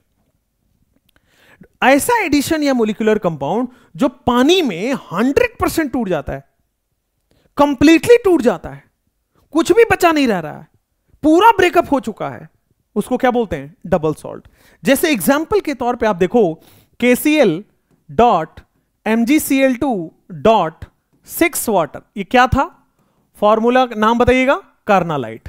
बढ़िया, ये जो है ये था कार्नालाइट। अब ये इसको पानी में डाला, अब मेरे भाई इसका एक्वस सॉल्यूशन बनाया या पानी में डाला तो क्या होगा? एक्वस सॉल्यूशन या पानी में डाला तो क्या होगा मेरे भाई? देखो ध्यान से, क्या आपके पास K+ बन रहा है? ठीक बात है। क्या मेरे भाई यहां पे Mg+2 बन रहा है? बिल्कुल ठीक बात है, Mg+2 बन रहा है। क्या मेरे भाई यहां पे आप देखोगे 3Cl- बन रहा है? एब्सोल्युटली करेक्ट, 3Cl- बन रहा है। K+ बन रहा है, Mg+2 बन रहा है, 3Cl- बन रहा है। ठीक है, सारे केटाइन एनायन अलग अलग हो गए अगर आप देखोगे तो, और वाटर पानी में मिल गया। भाई वैसे भी ये water of crystallisation non ionic होता है, ये टूटेगा ही नहीं। Water of crystallisation non ionic होता है, वो नहीं टूटेगा। या फिर आप याद करने के लिए ना एक जुगाड़ बना लो कि पानी पानी में मिल गया। ठीक है भाई, ओके नाइस। सिमिलरली बच्चे यहां पे देखोगे, अगर आप मोर्स सॉल्ट लेते हो, FeSO4.NH4 वाटर, अब इसको पानी में डालो, अब इसको आप पानी में डालो, तो पानी में डालने पे क्या हो रहा है बेटा? ध्यान से देखिएगा। Fe में क्या बेटा? Fe अपना Fe+2 बना ले रहा है, बिल्कुल सही बात है। अमोनिया देखोगे ध्यान से तो क्या 2NH4+ बना ले रहा है, बिल्कुल सही बात है। एक SO4 यहां से, एक SO4 यहां से, तो आप देखोगे 2 SO4-2 भी अलग हो रहा है, बिल्कुल ठीक बात है। पानी पानी में मिल गया, या फिर water of crystallisation non ionic होता है, वो टूटता ही नहीं है। बढ़िया हो गया सर, बहुत बढ़िया हो गया। इसका नाम है मोर्स सॉल्ट, मोहर्स सॉल्ट। ठीक है बेटा, इसका नाम है मोर्स सॉल्ट बोलते हैं इसको। एक और हमने फॉर्मूला पढ़ा था, जी हां, कार्नालाइट आपने पढ़ा था, K2SO4.Al2SO4 वाटर। तो आप देखोगे ये क्या है? ये मेरे भाई इसका फॉर्मूला है पोटास एलम का। अरे लल्ला मेरे याद है इसका फॉर्मूला अभी। पोटास एलम का फॉर्मूला है, पानी में डालोगे क्या होगा? पानी में डालते ही कितने पोटेशियम दिख रहे हैं? तो मजदूरों 2 पोटेशियम दिख रहा होगा। भाई मेरे, क्या आपके पास 2 एल्युमिनियम भी दिख रहा होगा? जी हां, 2 एल्युमिनियम +3 भी दिख रहा है। साथ में 3 और 1 4 सल्फेट दिख रहा है। एब्सोल्युटली करेक्ट, 3 और 1 4 सल्फेट भी आपको दिख रहा होगा। क्या मजा आ गया बेटा, 2 पोटेशियम 2 एल्युमिनियम और 4 सल्फेट भी दिख रहा है, एकदम बढ़िया हो गया क्या? हाँ या ना, एकदम बढ़िया हो गया, यस। चलिए, अगर आपसे क्वेश्चन पूछा जाता है, ध्यान से देखिए, कि कार्नालाइट को पानी में डालने के बाद 100% टूट गया, आयोनाइज हो गया, पूरी तरह बिखर गया, कितने आयंस मिले हैं? बेटा कार्नालाइट में मुझे आप नंबर ऑफ आयन बता सकते हो? कार्नालाइट में नंबर ऑफ आयन बताइए और कार्नालाइट में टाइप ऑफ आयन बताइए। कार्नालाइट में नंबर ऑफ आयन बताइए और कार्नालाइट में टाइप ऑफ आयन बताइए। नंबर ऑफ आयन मतलब 3 और 1 4 और 1 5, बहुत बढ़िया। टाइप ऑफ आयन मेरे भाई 3, there are 3 types of ion. Similarly अगर आप मोर सॉल्ट की बात करोगे, नंबर ऑफ आयन कितना है? 5। नंबर ऑफ आयन कितना है? 5। टाइप ऑफ आयन कितना है मेरे भाई? जी हां, टाइप ऑफ आयन इज 3। देखो 3 टाइप का आयन है, 1 2 3, टोटल कितने? 5 टाइप ऑफ आयन। सिमिलरली यहां पे नंबर ऑफ आयन देखो कितने हैं। नंबर ऑफ आयन आपके आ रहे होंगे 8 और टाइप ऑफ आयन बेटा यहां भी 3 ही आ रहा होगा। Type of ion basically double salt क्या है? वैसा एडिशन या मोलिकुलर कंपाउंड जो पानी में डालने के बाद पूरी तरह से बिखर जाए, 100% आयन में कन्वर्ट हो जाए, पूरा आयोनाइजेशन हो, इसको हम लोग क्या बोलेंगे? Double salt. अगर बेटा आयोनाइजेशन ना हो तो, अगर आयोनाइजेशन ना हो तो मेरे बच्चे आयोनाइजेशन नहीं हो तो double salt, sorry coordination salt या कोऑर्डिनेशन कंपाउंड या कॉम्प्लेक्स सॉल्ट। आ जाओ जरा, एडिशन या molecular compound which do not dissociate, ठीक है ना, यहां पे लिखेंगे एडिशन या मोलिक्यूलर कंपाउंड, एडिशन या molecular compound which do not dissociate, addition या molecular compound which do not dissociate into, which do not dissociate into all ions, वो सारे आयंस में नहीं टूटता है इन वाटर या एक्वस सॉल्यूशन। पानी में या एक्वस सॉल्यूशन में वो पूरी तरह से नहीं टूटता है।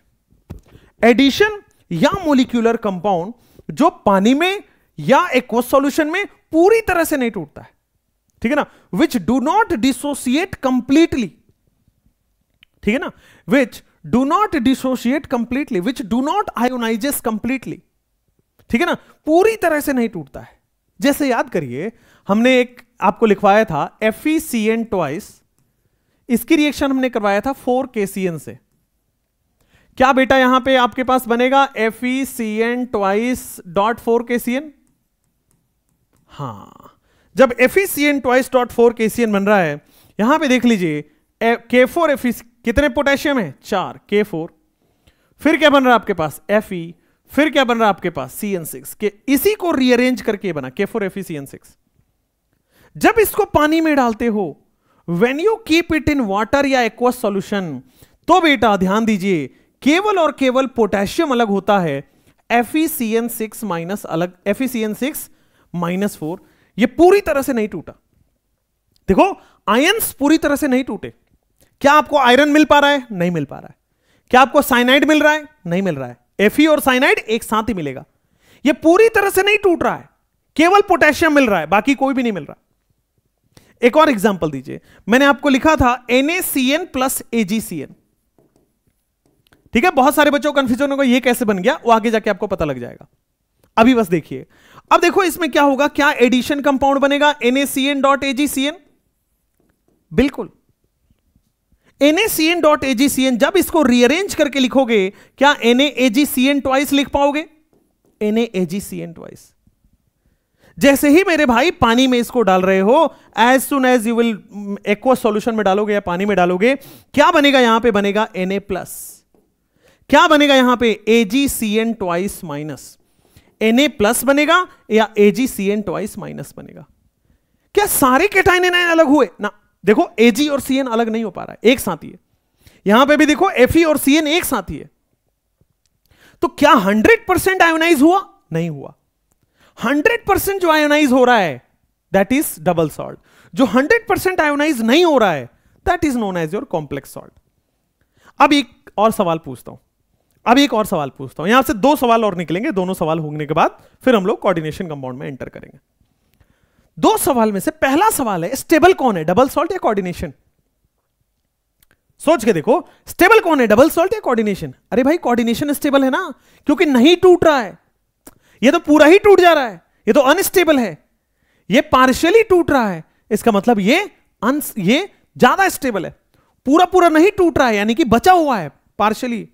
यहां पे पूरा ही टूट जा रहा है। तो क्या मैं ये बात लिख सकता हूं कि कॉम्प्लेक्स सॉल्ट या coordination compound is more stable than double salt?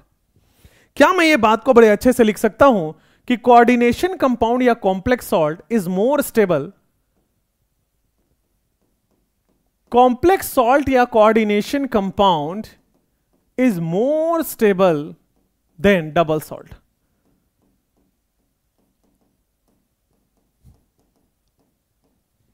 Coordination compound या ये its is more stable than double salt. बोलो क्लियर है? कॉम्प्लेक्स सॉल्ट या कोऑर्डिनेशन कंपाउंड ज्यादा स्टेबल है than double salt.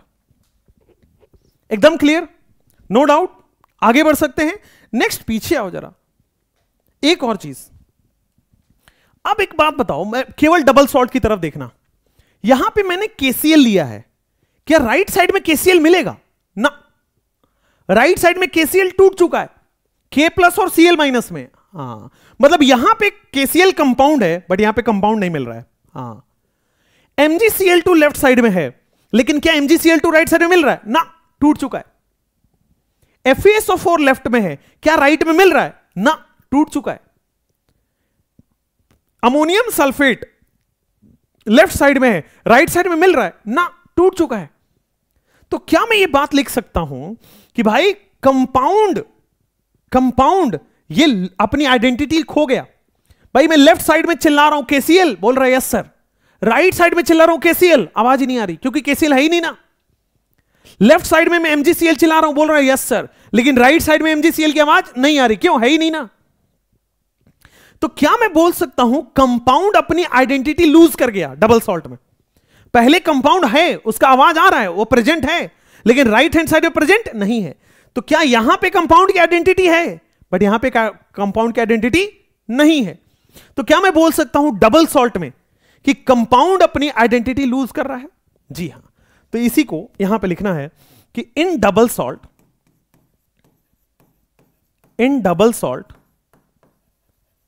Compound loses its identity. In double salt compound जो है वो अपनी आइडेंटिटी को लूज करता है। इन double salt compound loses its identity. Clear है? यहां पे आओ, अब जरा बोर्ड पे देखना है। डबल सॉल्ट में कंपाउंड तो अपनी आइडेंटिटी लूज कर रहा है, लेकिन जो आयन है K+ बोल रहा है यस सर मैं हूं, K+ बोल रहा है हां भाई मैं भी हूं। MgCl2 आवाज आ गई, हां सर मैं हूं। Mg+2 हां है। Cl- हां है। Cl- हां है। अरे वाह।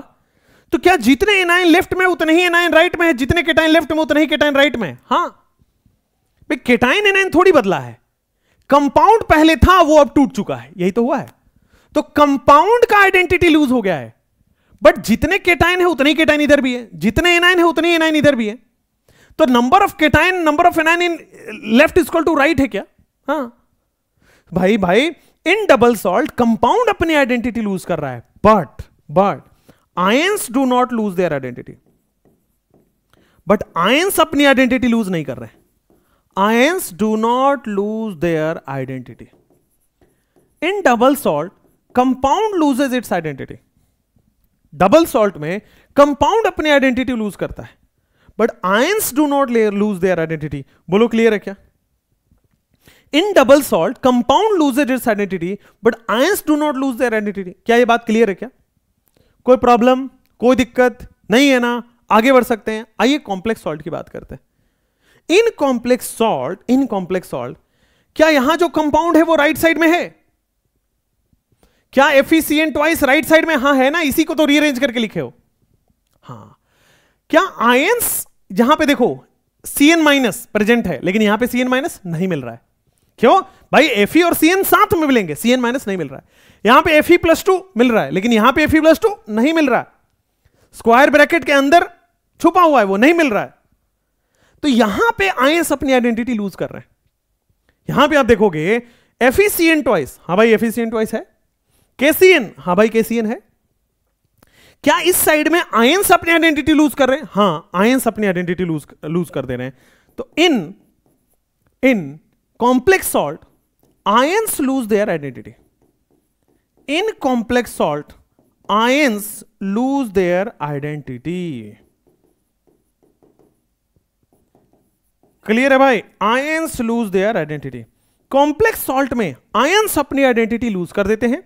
डबल सॉल्ट में ions do not lose their identity. जितने आयंस उधर है उतनी आयंस इधर है, बट इसमें क्या लेफ्ट और राइट बराबर है? ना, इसलिए ions lose there, do not lose their identity. Ions यहां पे लूज नहीं करता है, आयंस यहां पे लूज कर देता है। ठीक है, यहां पे Fe+2 है, यहां पे नहीं मिल रहा है। यहां पे Cn- है, यहां नहीं मिल रहा है। यहां पे भी आप देखोगे Ag+ है, यहां पे नहीं मिल रहा है। Cn- है, नहीं मिल रहा है। इसलिए जो नहीं मिल रहा है मतलब अपनी आइडेंटिटी खो चुका हो, लूज देयर आइडेंटिटी। चलिए, ये आपके पास हो गया, स्टेबिलिटी वाला भी हो गया और ये भी हो गया। चलिए नेक्स्ट, कौन स्टेबल है? Complex salt is more stable then ये वाला। अब यहां तक आ चुके हैं आप, ठीक है।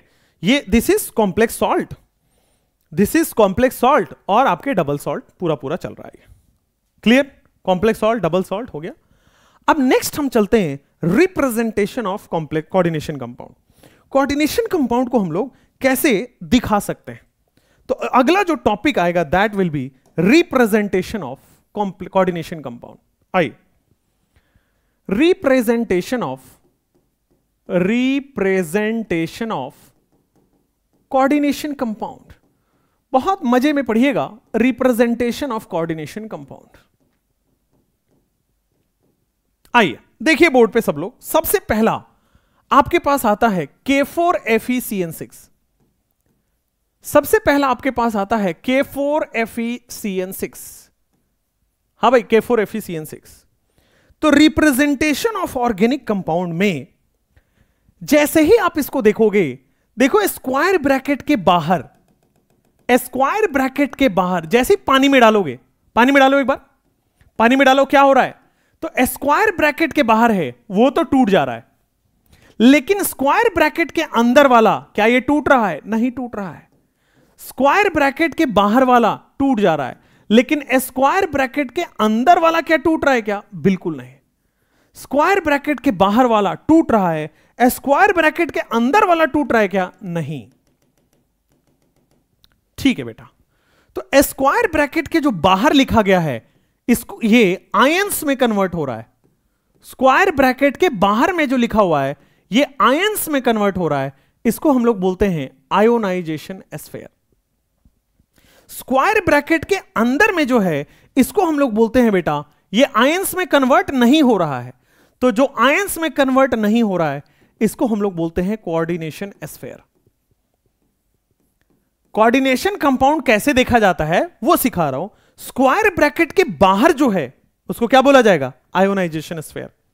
स्क्वायर ब्रैकेट के अंदर जो है क्या बोला जाएगा? Coordination sphere. बढ़िया।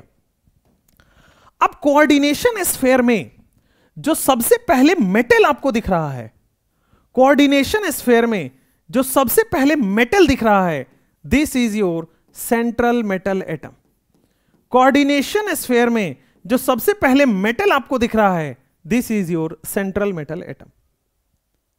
और कोऑर्डिनेशन स्फीयर में इसको छोड़ के बाद बाकी जितने भी हैं they are your ligands. Coordination sphere में जो आपके पास मेटल है that is your central metal atom. जो मेटल को छोड़ के बाकी सब हैं they are known as your ligands. ठीक है, लिगेंड्स के नीचे एक नंबर दिख रहा होगा भाई, लिगेंड्स के नीचे एक नंबर दिख रहा होगा, this is coordination number. Ligands के नीचे जो नंबर दिख रहा होगा दिस इज कोऑर्डिनेशन नंबर। ठीक है, अब देखोगे यहां पे स्क्वायर ब्रैकेट के बाहर क्या +4 चार्ज प्रेजेंट है? ठीक है, तो क्या यहां पे -4 चार्ज आएगा? ये जो -4 चार्ज है इसको बोलते हैं चार्ज ऑफ कॉम्प्लेक्स। अब कहां लिखूं? रिप्रेजेंटेशन हो गया आपके पास, लिगेंड हो गया, कोऑर्डिनेशन स्फीयर, सेंट्रल मेटल, ठीक है, कोऑर्डिनेशन नंबर। ये जो है this is known as your charge of complex. यहीं पे लिख देता हूं, this is known as charge of complex. Square bracket के ऊपर का जो चार्ज है that is your charge of complex. उसी तरह यहां पे आप देखोगे एक और चीज कि स्क्वायर ब्रैकेट के अंदर जो मेटल के ऊपर का जो चार्ज है, अभी निकालना सिखाऊंगा कैसे आ रहा है, तो स्क्वायर ब्रैकेट में जो मेटल के ऊपर का चार्ज है, this is known as your oxidation number. इतनी सारी चीजें लिख दी, अभी सबका एक एक करके डेफिनेशन भी पढ़ेंगे, टेंशन मत लो। फिर से एक बार और बोर्ड पे देखिएगा, वंस मोर। एक यहां पे मैं ले रहा हूं CuNH3 whole 4 SO4, CuNH3 whole 4 SO4। मैं आपसे जानना चाहता हूं SO4 पे कितना चार्ज होता है, -2, तो ब्रैकेट पे कितना चार्ज आएगा, +2। बढ़िया हो गया। SO4 पे कितना चार्ज हो रहा है, -2, इस पे कितना चार्ज आ जाएगा, +2। तो स्क्वायर ब्रैकेट के बाहर जो है that is your ionization sphere. Square bracket के बाहर जो है that is known as your ionization sphere, और स्क्वायर ब्रैकेट के अंदर जो है that is known as your coordination sphere. जो स्क्वायर ब्रैकेट के बाहर है आयोनाइजेशन स्फीयर, जो अंदर है कोऑर्डिनेशन स्फीयर। इस कोऑर्डिनेशन स्फीयर के अंदर जो मेटल दिख रहा है, this is your central metal atom. इस कोऑर्डिनेशन स्फीयर के अंदर जो मेटल दिख रहा है, this is your central metal atom. और सेंट्रल मेटल एटम के साथ जो लगा हुआ है, this is your ligand. Central metal atom के साथ जो बाकी चीजें हैं स्क्वायर ब्रैकेट के अंदर, this is your ligand. Ligand के साथ एक नंबर लिखा हुआ आ रहा है, लिगेंड के साथ एक नंबर लिखा हुआ आ रहा है, this is your coordination number. Ligand के साथ जो नंबर लिखा आ रहा है, this is your coordination number. इस स्क्वायर ब्रैकेट के ऊपर का जो चार्ज है, this is known as charge of complex. इसको बोलते हैं चार्ज ऑफ कॉम्प्लेक्स। और जो सेंट्रल मेटल एटम के ऊपर जो भी आपके पास मान लीजिए कोई भी चार्ज आ रहा है, ठीक है, अभी के लिए वो +2 आएगा। मैं बता देता हूं कैसे निकालते हैं, आगे पूरा पढ़ना है, कैसे निकलेगा वो पूरा पढ़ना है। ये जो +2 चार्ज है, this is known as your oxidation number. क्या पूरी तरह से क्लियर हुआ? एक और है ना, एक और, one more representation of coordination compound में वन मोर एग्जांपल। बोर्ड पे देखिएगा, मैं यहां पे लिख रहा हूं CuNH3 whole 3 Cl3, CuNH3 whole 3 and water whole thrice. चलो CuNH3 whole thrice, water whole thrice, and बाहर में लिख देंगे हम लोग Cl3। बोलो क्लियर है? ठीक है। अब यहां पे आप बोर्ड पे देखोगे तो मेरे भाई, ये जो ब्रैकेट के बाहर है, this is your ionization sphere. ये जो ब्रैकेट के बाहर है, this is known as your ionization sphere. ये जो ब्रैकेट के अंदर है, this is known as your coordination sphere, ionization sphere, and this is known as your coordination sphere. ठीक है। इस कोऑर्डिनेशन स्फीयर में जो सबसे पहला मेटल है, इस कोऑर्डिनेशन स्फीयर में जो सबसे पहला मेटल है, that is known as your central metal atom. इस कोऑर्डिनेशन स्फीयर में जो सबसे पहला मेटल है, that is known as your central metal atom. इस मेटल को छोड़ के बाद बाकी जितनी भी चीजें हैं, they are known as your ligands. इन दोनों को मिला दिया जाए, देखो इस लिगेंड के नीचे का नंबर, इन दोनों के लिगेंड के नीचे का नंबर, जब नंबर्स को मिला दिया जाए तो this will come as coordination number. This will be your coordination number. एकदम क्लियर है? This will be your coordination number. समझ में आया? जो यहां पे जो आपके पास लिखा हुआ है, इस यहां पे देखो +3 होगा, this is your charge of complex. This is your charge of complex. और जो सेंट्रल मेटल एटम का ऊपर का चार्ज है, +3 है, this is your oxidation number. Oxidation. तो आप पूरे कोऑर्डिनेशन कंपाउंड का रिप्रेजेंटेशन ऐसे दिमाग में रखिए। अभी एक एक करके हम आगे पढ़ने वाले हैं, सबका डेफिनेशन है ना। What is ionization sphere, what is coordination sphere. आइए एक एक करके लिखना चाहते हैं, लिखना चालू करते हैं आयोनाइजेशन स्फीयर और कोऑर्डिनेशन स्फीयर के बारे में। आइए सबसे पहले हम लोग यहां लिखते हैं आयोनाइजेशन स्फीयर क्या है। सबसे पहले हम लोग यहां लिखते हैं what is ionization sphere, and यहां पे लिखेंगे व्हाट इज कोऑर्डिनेशन स्फीयर। ठीक है, आयोनाइजेशन स्फीयर क्या है, कोऑर्डिनेशन स्फीयर क्या है, आइए समझते हैं। लिखिए लिखिए लिखिए, what is ionization sphere and what is coordination sphere.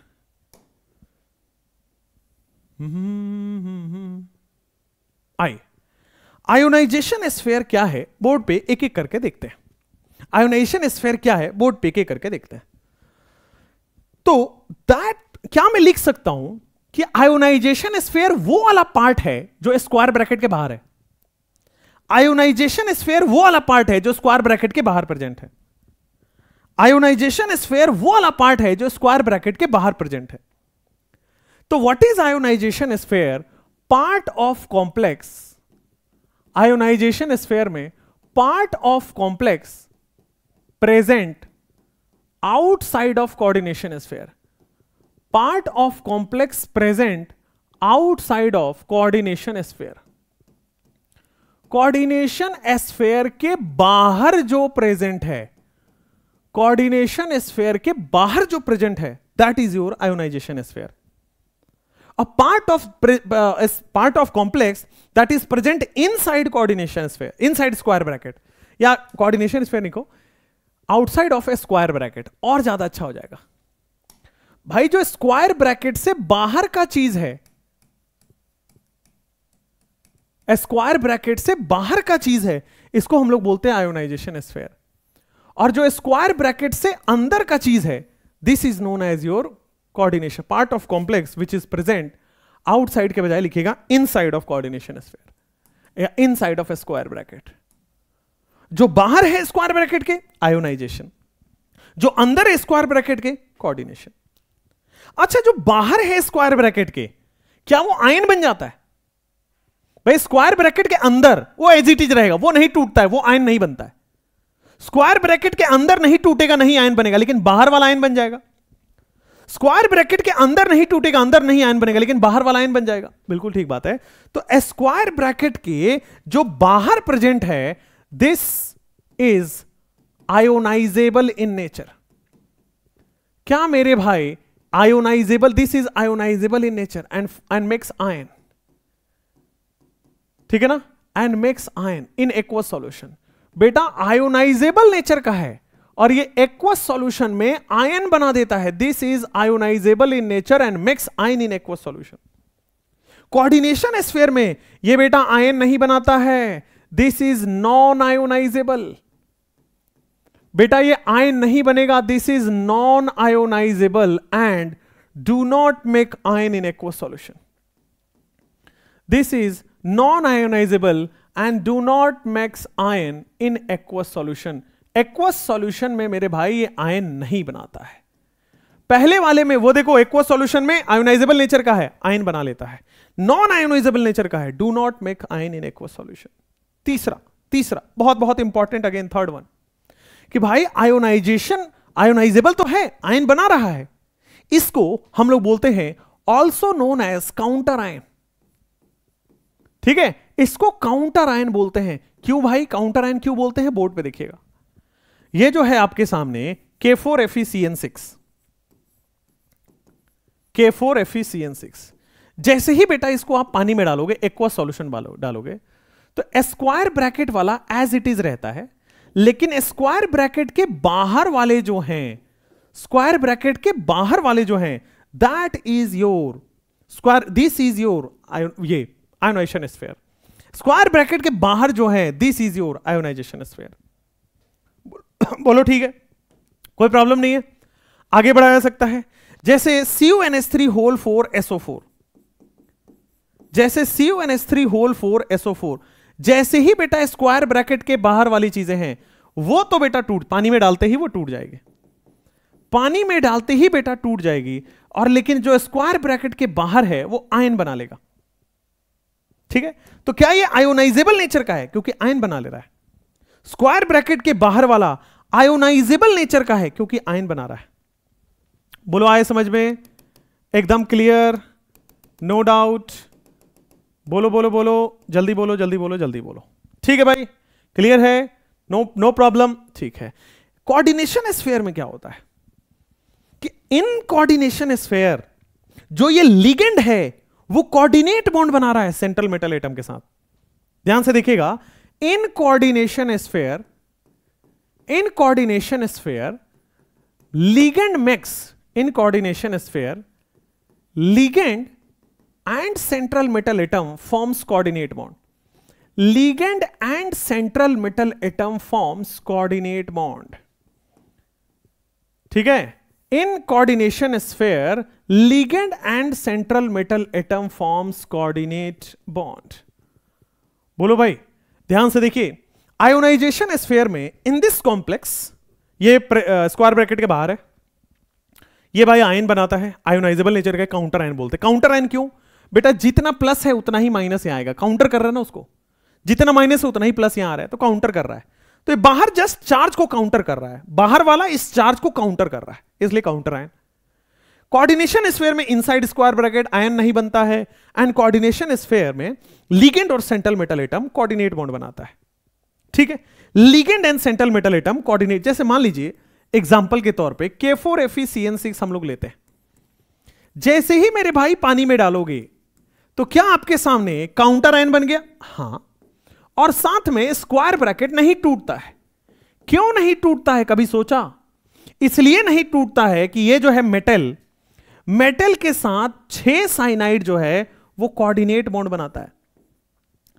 Metal के साथ 6 साइनाइड जो है वो कोऑर्डिनेट बॉन्ड बना रहा है, CN CN CN CN, this is CN and this is CN। Metal के साथ 6 साइनाइड जो है वो कोऑर्डिनेट बॉन्ड बना रहा है। बोलो क्लियर है क्या? मेटल के साथ 6 साइनाइड बॉन्ड कोऑर्डिनेट बॉन्ड बना रहा है, और ये कहानी आपके स्क्रीन पे आ गई है। तो आयोनाइजेशन स्फीयर भी क्लियर हुआ, कोऑर्डिनेशन स्फीयर भी क्लियर हुआ। बोलो क्लियर है? बोलो कोई प्रॉब्लम नहीं है, आगे बढ़ा सकता है? जी हां, this is ionization sphere and coordination sphere.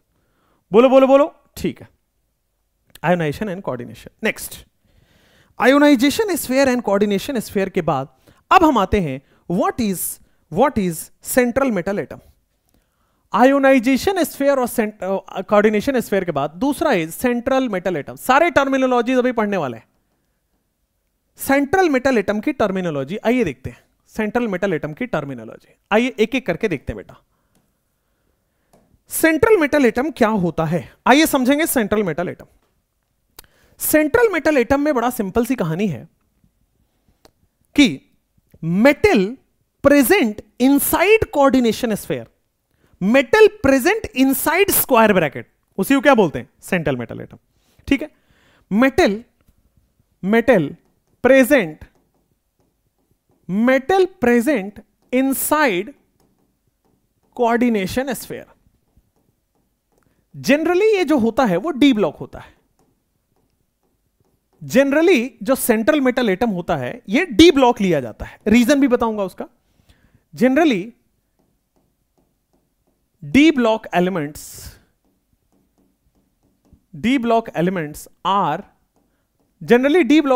act as central metal atom। Generally D block elements को सेंट्रल मेटल एटम लिया जाता है, लेकिन कुछ टाइम पी ब्लॉक भी होता है। ठीक है, समटाइम्स पी ब्लॉक, समटाइम्स इसको इसीलिए लिख लेते हैं, sometimes P block element also act as central metal atom. Sometimes P block element also act as central metal atom.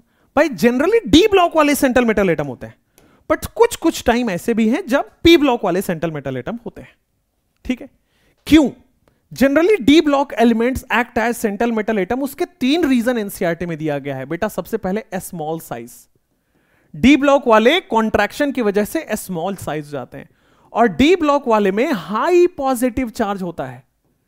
D block वाले में याद करिए Mn+7 तक जाता है, क्रोमियम +6 तक जाता है, हाई पॉजिटिव चार्ज होता है, या फिर इसको आप लिख सकते हैं हाई Z इफेक्टिव होता है। और साथ में मेरे भाई डी ब्लॉक वाले में वैकेंट डी ऑर्बिटल होता है, और वैकेंट डी ऑर्बिटल होने की वजह से क्या बेटा ये लोन पेयर एक्सेप्ट करके कोऑर्डिनेट बॉन्ड आसानी बना सकता है। स्मॉल साइज होने से लोन पेयर खींचेगा, Z इफेक्टिव या पॉजिटिव चार्ज ज्यादा होने से लोन पेयर खींचेगा, वैकेंट डी ऑर्बिटल है लोन पेयर खींच के रखेगा। तो डी ब्लॉक वाले जनरली क्यों सेंट्रल मेटल एटम की तरह एक्ट करते हैं? Because of this. तो सेंट्रल मेटल एटम आपके पास इस स्क्रीन पे ये रहा। जनरली सेंट्रल मेटल एटम इस तरह से होता है। ठीक है भाई, क्लियर है। Metal present inside coordination sphere, act as central metal atom, small size, Z effective, vacant D orbital, यही है सेंट्रल मेटल एटम। आइए अब सेंट्रल मेटल एटम के बाद मेरे भाई लिगेंड क्या होते हैं? लिगेंड क्या होता है? तो जनरली लिगेंड्स के बारे में बड़ी अच्छी चीज कही गई है कि लिगेंड एक लोन पेयर डोनेट करता है और central metal atom lone pair accept करता है। एक स्क्वायर ब्रैकेट है कोऑर्डिनेशन स्फीयर जिसमें मेटल है और लिगेंड है। तो लिगेंड अपना लोन पेयर इसको डोनेट करता है। तो लिगेंड वो है जो लोन पेयर डोनेट करे और मेटल वो है जो लोन पेयर एक्सेप्ट करे। लिगेंड वो है जो लोन पेयर डोनेट करे और मेटल वो है जो लोन पेयर एक्सेप्ट करे। तो ध्यान दीजिएगा, सेंट्रल मेटल एटम का काम एक और लिखना है अभी आपको। सेंट्रल मेटल एटम का काम क्या है? Central metal atom, third point, central metal atom accepts lone pair. Central metal atom क्या करता है मेरे भाई? लोन पेयर एक्सेप्ट करता है। Central metal atom accepts lone pair, ठीक है ना, in vacant D orbital. Central metal atom accepts lone pair in vacant D orbital, ठीक है ना। और यहां पे ब्रैकेट में लिखिए एक्ट एज लुईस एसिड। ये बेटा लुईस एसिड की तरह एक्ट करता है। सेंट्रल मेटल एटम क्या होता है भाई? लोन पेयर एक्सेप्ट करता है in vacant D orbital, act as Lewis acid, ठीक है। अब आइए लिगेंड की बात करते हैं। लिगेंड कौन होते हैं? लिगेंड वो होते हैं जो लोन पेयर डोनेट करते हैं, ठीक है। चलिए, लिगेंड कौन होता है? लिगेंड वो स्पेसी है, वो प्राणी है, वो एटम है, वो मॉलिक्यूल है, वो आयन है जो बेटा अपना लोन पेयर डोनेट करता है। तो लिगेंड के बारे में कहा गया है इट इज एटम या मॉलिक्यूल। ये एटम हो सकता है लिगेंड या तो मॉलिक्यूल हो सकता है, लिगेंड या तो आयन हो सकता है। ये एटम हो सकता है, मॉलिक्यूल हो सकता है, आयन हो सकता है, या it can be केटाइनिक। Ligand it can be केटाइनिक, वो पॉजिटिव चार्ज वाला भी हो सकता है। इट कैन बी एनाइनिक, वो नेगेटिव चार्ज वाला भी हो सकता है। इट कैन बी न्यूट्रल, वो जीरो चार्ज वाला भी हो सकता है। कुछ भी हो सकता है। वो स्त्री है, कुछ भी कर सकती है। वही कहानी यहां है कि भाई ये एटम है, मॉलिक्यूल है, आयन है, कुछ भी हो सकता है। भाई ये केटाइनिक, एनाइनिक, न्यूट्रल कुछ भी हो सकता है ना। It donates lone pair, it donates lone pair to central metal atom. It donates lone pair to central metal atom. हाँ भाई, it donates lone pair to central metal atom. It is atom या molecule या ion. It can be cationic, anionic, neutral. It donates lone pair to central metal atom and form bond. It donates lone pair to central metal atom and form bond, और ये bond बना। It donates lone pair to central metal atom and form bond, ठीक है। तो क्या मैं लिख सकता हूं कि ये डोनेट लोन पेयर कर रहा है तो it is a Lewis base? क्या बेटा लिख सकता हूं कि it acts as a Lewis base? बेटा ये एक्सेप्ट कर रहा है लुईस एसिड, डोनेट कर रहा है लुईस बेस। बोलो चंगा, बोलो कोई प्रॉब्लम नहीं, आगे बढ़ सकते हैं। तो this is your ligand. It is atom या मॉलिक्यूल या ion, cationic, anionic, neutral, donate lone pair to central metal atom, acts as Lewis base. बढ़िया हुआ, क्लियर है। चलिए, तो these are the ligands. Ligands के बाद, अभी लिगेंड्स का पूरा क्लासिफिकेशन पढ़ना है। लिगेंड्स के बाद हम लोग पढ़ेंगे कोऑर्डिनेशन नंबर, ठीक है भाई, कोऑर्डिनेशन नंबर। आइए, next is terminologies coordination number. Coordination number क्या है? शायद आपको आइडिया हो। हाँ भाई, लिगेंड कोऑर्डिनेट बॉन्ड बनाता है। लिगेंड लोन पेयर डोनेट करेगा, मेटल एक्सेप्ट करेगा, ठीक है। लिगेंड अपना लोन पेयर डोनेट करेगा और मेटल अपना लोन पेयर एक्सेप्ट करेगा in vacant orbital. Ligand donate करेगा, मेटल एक्सेप्ट करेगा in vacant D orbital. Right right right, clear है, क्लियर है। अब आइए बोर्ड पे ध्यान से। कोऑर्डिनेशन नंबर क्या है? जितने भी कोऑर्डिनेट बॉन्ड बनेंगे दैट इज कोऑर्डिनेशन नंबर। अगर कॉम्प्लेक्स कंपाउंड में 2 कोऑर्डिनेट बन रहा है, कोऑर्डिनेशन नंबर 2, 3 कोऑर्डिनेट बन रहा है, कोऑर्डिनेशन नंबर 3, 4 कोऑर्डिनेट बन रहा है, कोऑर्डिनेशन नंबर 4, 5 कोऑर्डिनेट बन रहा है, कोऑर्डिनेशन नंबर 5। तो कोऑर्डिनेशन नंबर क्या है? Number of coordinate bond formed. Coordination number क्या है? Number of coordinate bond formed, number of coordinate bond formed in complex compound. एक कॉम्प्लेक्स कंपाउंड में कितने number of coordinate bond form होंगे, एक कॉम्प्लेक्स कंपाउंड में कितने number of coordinate bond formed होंगे, इसी को कहा जाएगा कोऑर्डिनेशन नंबर। कोऑर्डिनेशन नंबर में number of coordinate bond formed in complex compound, complex compound में कितने कोऑर्डिनेट बॉन्ड फॉर्म होंगे, this is known as your coordination, this is known as your coordination number. ठीक है, आगे पढ़ने वाले अभी और अच्छे से। आइए ऑक्सीडेशन नंबर, पूरा लेक्चर लगेगा कोऑर्डिनेशन नंबर ऑक्सीडेशन नंबर में, अभी टेंशन मत लीजिए, अभी बस हिंट दे रहे हैं, इंट्रोडक्शन है ये। ऑक्सीडेशन नंबर क्या होता है? सेंट्रल मेटल एटम पर प्रेजेंट चार्ज को ऑक्सीडेशन नंबर कहते हैं। जैसे आप देखोगे 2-3 एग्जांपल पहले मैं चार्ज लिख रहा था, देखो Fe पे +2, Cu पे +2, CO पे +3, यहां पे +2। सेंट्रल मेटल एटम पे जो चार्ज प्रेजेंट है इसी को हम लोग ऑक्सीडेशन नंबर कहते हैं। What is oxidation number? Oxidation number is basically charge present on central metal atom. Central metal atom पर जो चार्ज प्रेजेंट है, charge present on central metal atom, इसी को हम लोग क्या बोलते हैं? Oxidation number. Charge present on central metal atom, इसी को हम लोग क्या बोलते हैं? Oxidation number. क्या ये बात क्लियर है? कोऑर्डिनेशन नंबर हो गया, ऑक्सीडेशन नंबर हो गया। Last is your coordination polyhedra. Last definition जो है एनसीईआरटी का, that is your coordination polyhedra. Last definition आपके पास है कोऑर्डिनेशन पॉलीहेड्रा का। आइए समझते हैं कोऑर्डिनेशन पॉलीहेड्रा। देखिए, जब लिगेंड सेंट्रल मेटल एटम से बॉन्ड बनाएगा, जब लिगेंड सेंट्रल मेटल एटम से बॉन्ड बनाएगा, तब कोई ना कोई ज्योमेट्री होगा। भाई बॉन्ड बनेगा तो ज्योमेट्री आएगा। जो ज्योमेट्री आता है कोऑर्डिनेशन कंपाउंड का, उसी को बोला जाता है coordination polyhedra. What is coordination polyhedra? जब लिगेंड सेंट्रल मेटल एटम से कोऑर्डिनेट बॉन्ड बनाएगा, तो कोऑर्डिनेट बॉन्ड बनाने के बाद ज्योमेट्री आएगा, उसी ज्योमेट्री को हम लोग कहते हैं coordination polyhedra. What is coordination polyhedra?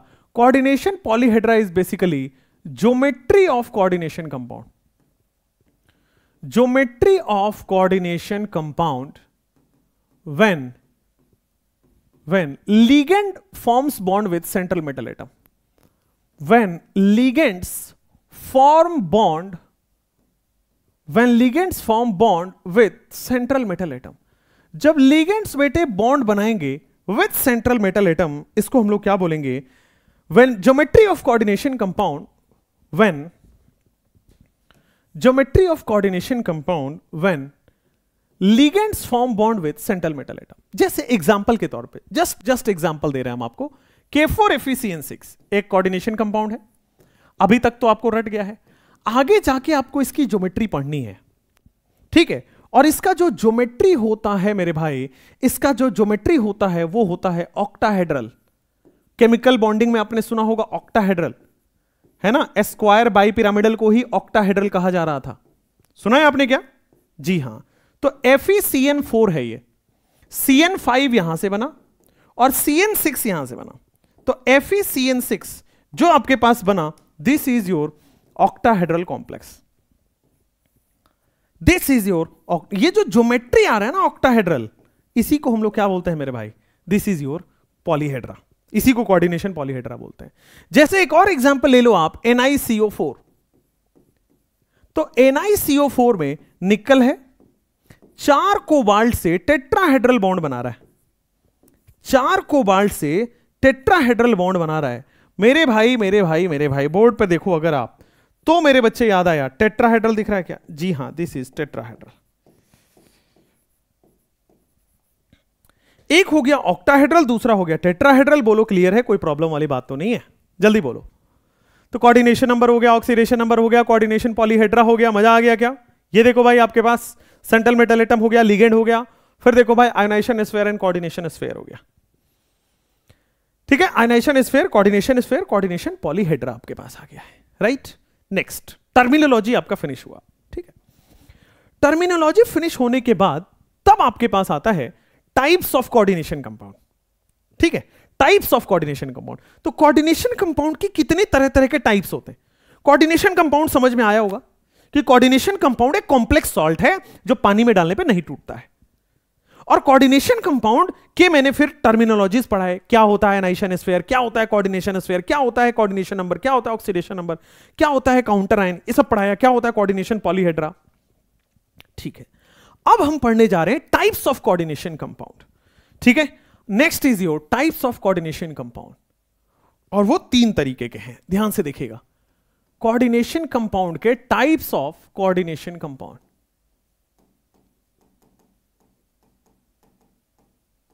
हां जी, टाइप्स ऑफ कोऑर्डिनेशन कंपाउंड। तो टाइप्स ऑफ कोऑर्डिनेशन कंपाउंड बड़ी क्लियर है भाई।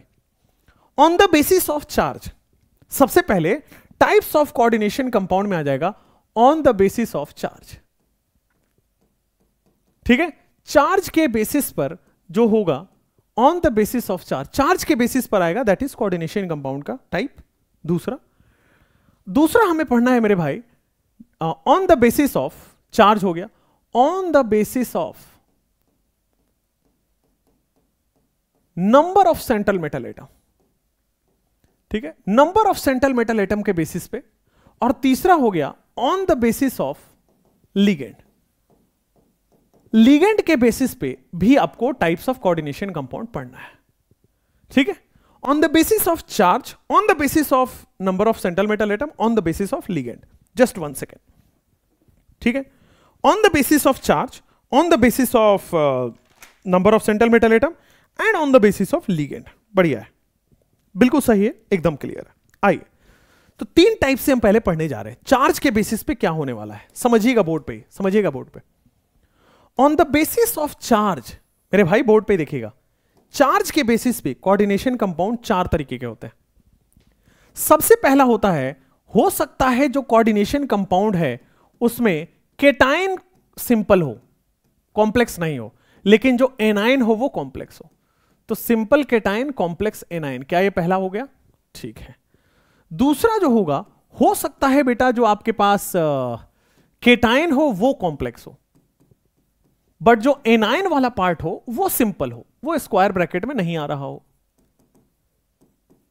जैसे एग्जांपल के तौर पे आप देखोगे K4FeCN6, तो देखो जो केटाइन है वो तो बेटा सिंपल है K+, लेकिन एनाइन क्या स्क्वायर ब्रैकेट में आ रहा है? तो कॉम्प्लेक्स एनाइन। जैसे CuNH3 SO4, अब देखो जो एनाइन है वो ब्रैकेट से बाहर है, वो एनाइन सिंपल है, बट केटाइन ब्रैकेट में आ गया, केटाइन कॉम्प्लेक्स हो गया। भाई ऐसा भी हो सकता है कि दोनों ही कॉम्प्लेक्स हो। ऐसा भी कॉम्प्लेक्स कंपाउंड आपको देखने को मिलेगा जहां पे केटाइन भी कॉम्प्लेक्स हो एंड एनाइन भी कॉम्प्लेक्स हो, complex cation and complex A9, ऐसा भी हो। तो complex cation and complex A9 में आपके सामने हो जाएगा PTNH3 PTCl4। देखो यहां पे केटाइन भी आपके पास कॉम्प्लेक्स में है और एनाइन भी आपके पास कॉम्प्लेक्स में है। ठीक है, केटाइन भी आपके पास कॉम्प्लेक्स है, एनाइन भी आपके पास कॉम्प्लेक्स है। बाकी में देखोगे एनाइन सिंपल है, केटाइन कॉम्प्लेक्स है, केटाइन सिंपल है, एनाइन कॉम्प्लेक्स है। बोलो क्लियर है? एक और है बेटा, जब आपके पास न्यूट्रल सॉल्ट है, न्यूट्रल मॉलिक्यूल हो गया, fourth is a neutral molecule. एक और है चौथा वाला, this is your neutral molecule या neutral salt, this is your neutral molecule. और न्यूट्रल मॉलिक्यूल में आपके पास क्या होगा? देखिए NiCO4, दिस इज योर, देखो कोई भी चार्ज नहीं है, ना केटाइन, ना एनाइन है, ना केटाइन है, न्यूट्रल मॉलिक्यूल। जैसे मान लीजिए FeCO5, neutral molecule. CrCO6, this is your neutral molecule. जैसे CrCO6, this is your neutral molecule. और बताइए, NiCO4, FeCO5, CrCO6, this is your neutral molecule. और बताइए, और बताइए, और बताइए। और आपके पास हो जाएगा CO2CO8, this is one neutral molecule. Mn2CO10, NCERT में एग्जांपल्स हैं, Mn2CO10, this is a neutral molecule. तो जो जहां पे चार्ज ही नहीं हो, न्यूट्रल मॉलिक्यूल, कोई भी चार्ज नहीं है, न्यूट्रल मॉलिक्यूल। ठीक है, क्लियर है? चलिए next, on the basis of number of central metal atom. Central metal atom के नंबर पे आपको कोऑर्डिनेशन कंपाउंड को 2 पार्ट में डिवाइड किया गया। सेंट्रल मेटल एटम के, अगर मान लो एक ही central metal atom, mononuclear coordination compound. अगर एक से ज्यादा central metal atom, polynuclear coordination compound. ठीक है ना। इसमें पहला आता है आपके पास मोनोन्यूक्लियर कॉम्प्लेक्स कंपाउंड या mononuclear coordination compound. Mononuclear complex compound या मोनोन्यूक्लियर कोऑर्डिनेशन कंपाउंड।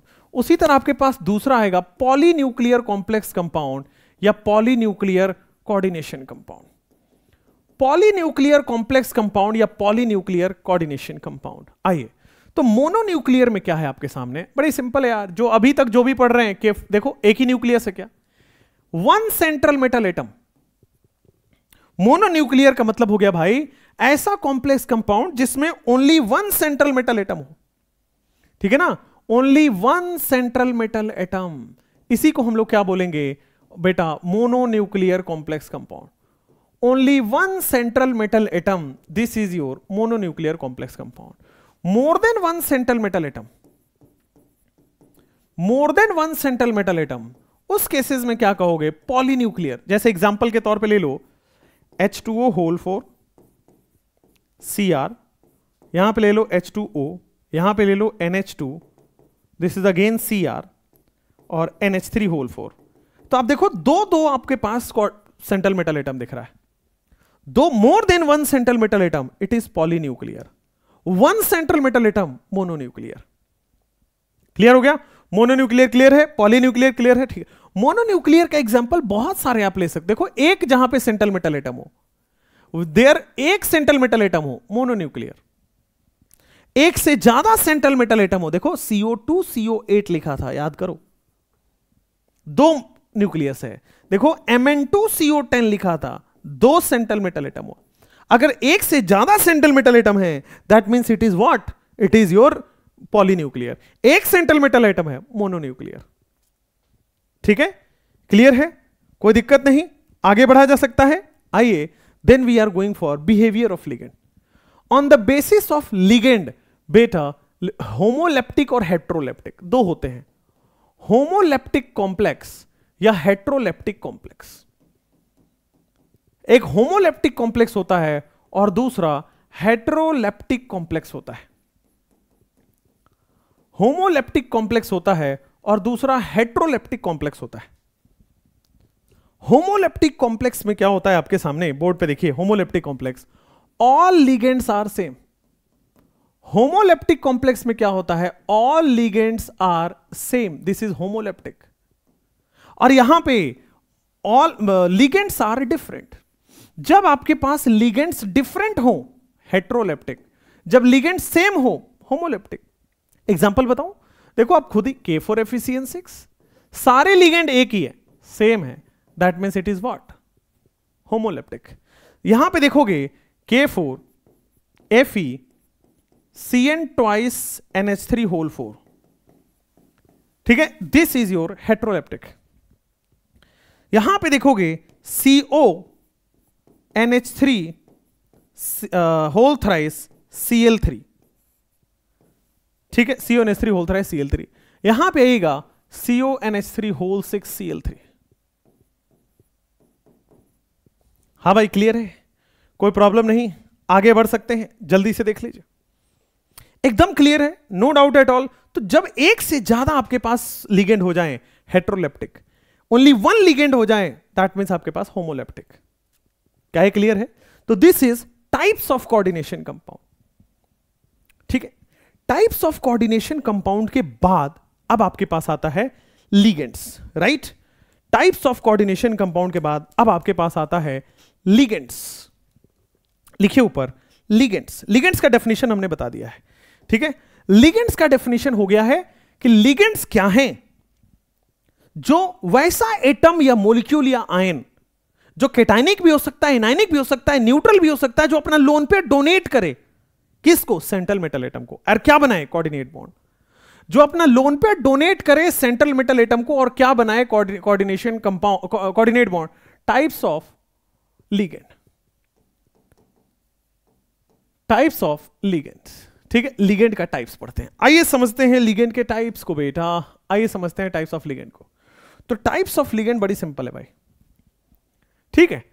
पहले ये भी बहुत तरीके से पढ़े जाते हैं, on the basis of charge, on the basis of behaviour of ligand, है ना, on the basis of denticity, ठीक है ना, फिर उसको on the basis of electron donating capacity.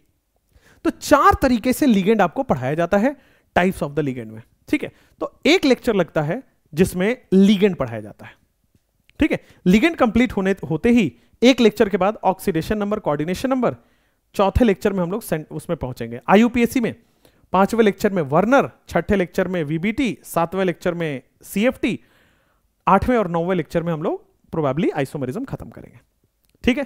Thank you, यहां तक रखते हैं, अगले सेशन में मिलते हैं। रिकॉर्डेड ही चलेगा ये सीरीज। थैंक यू, जय हिंद।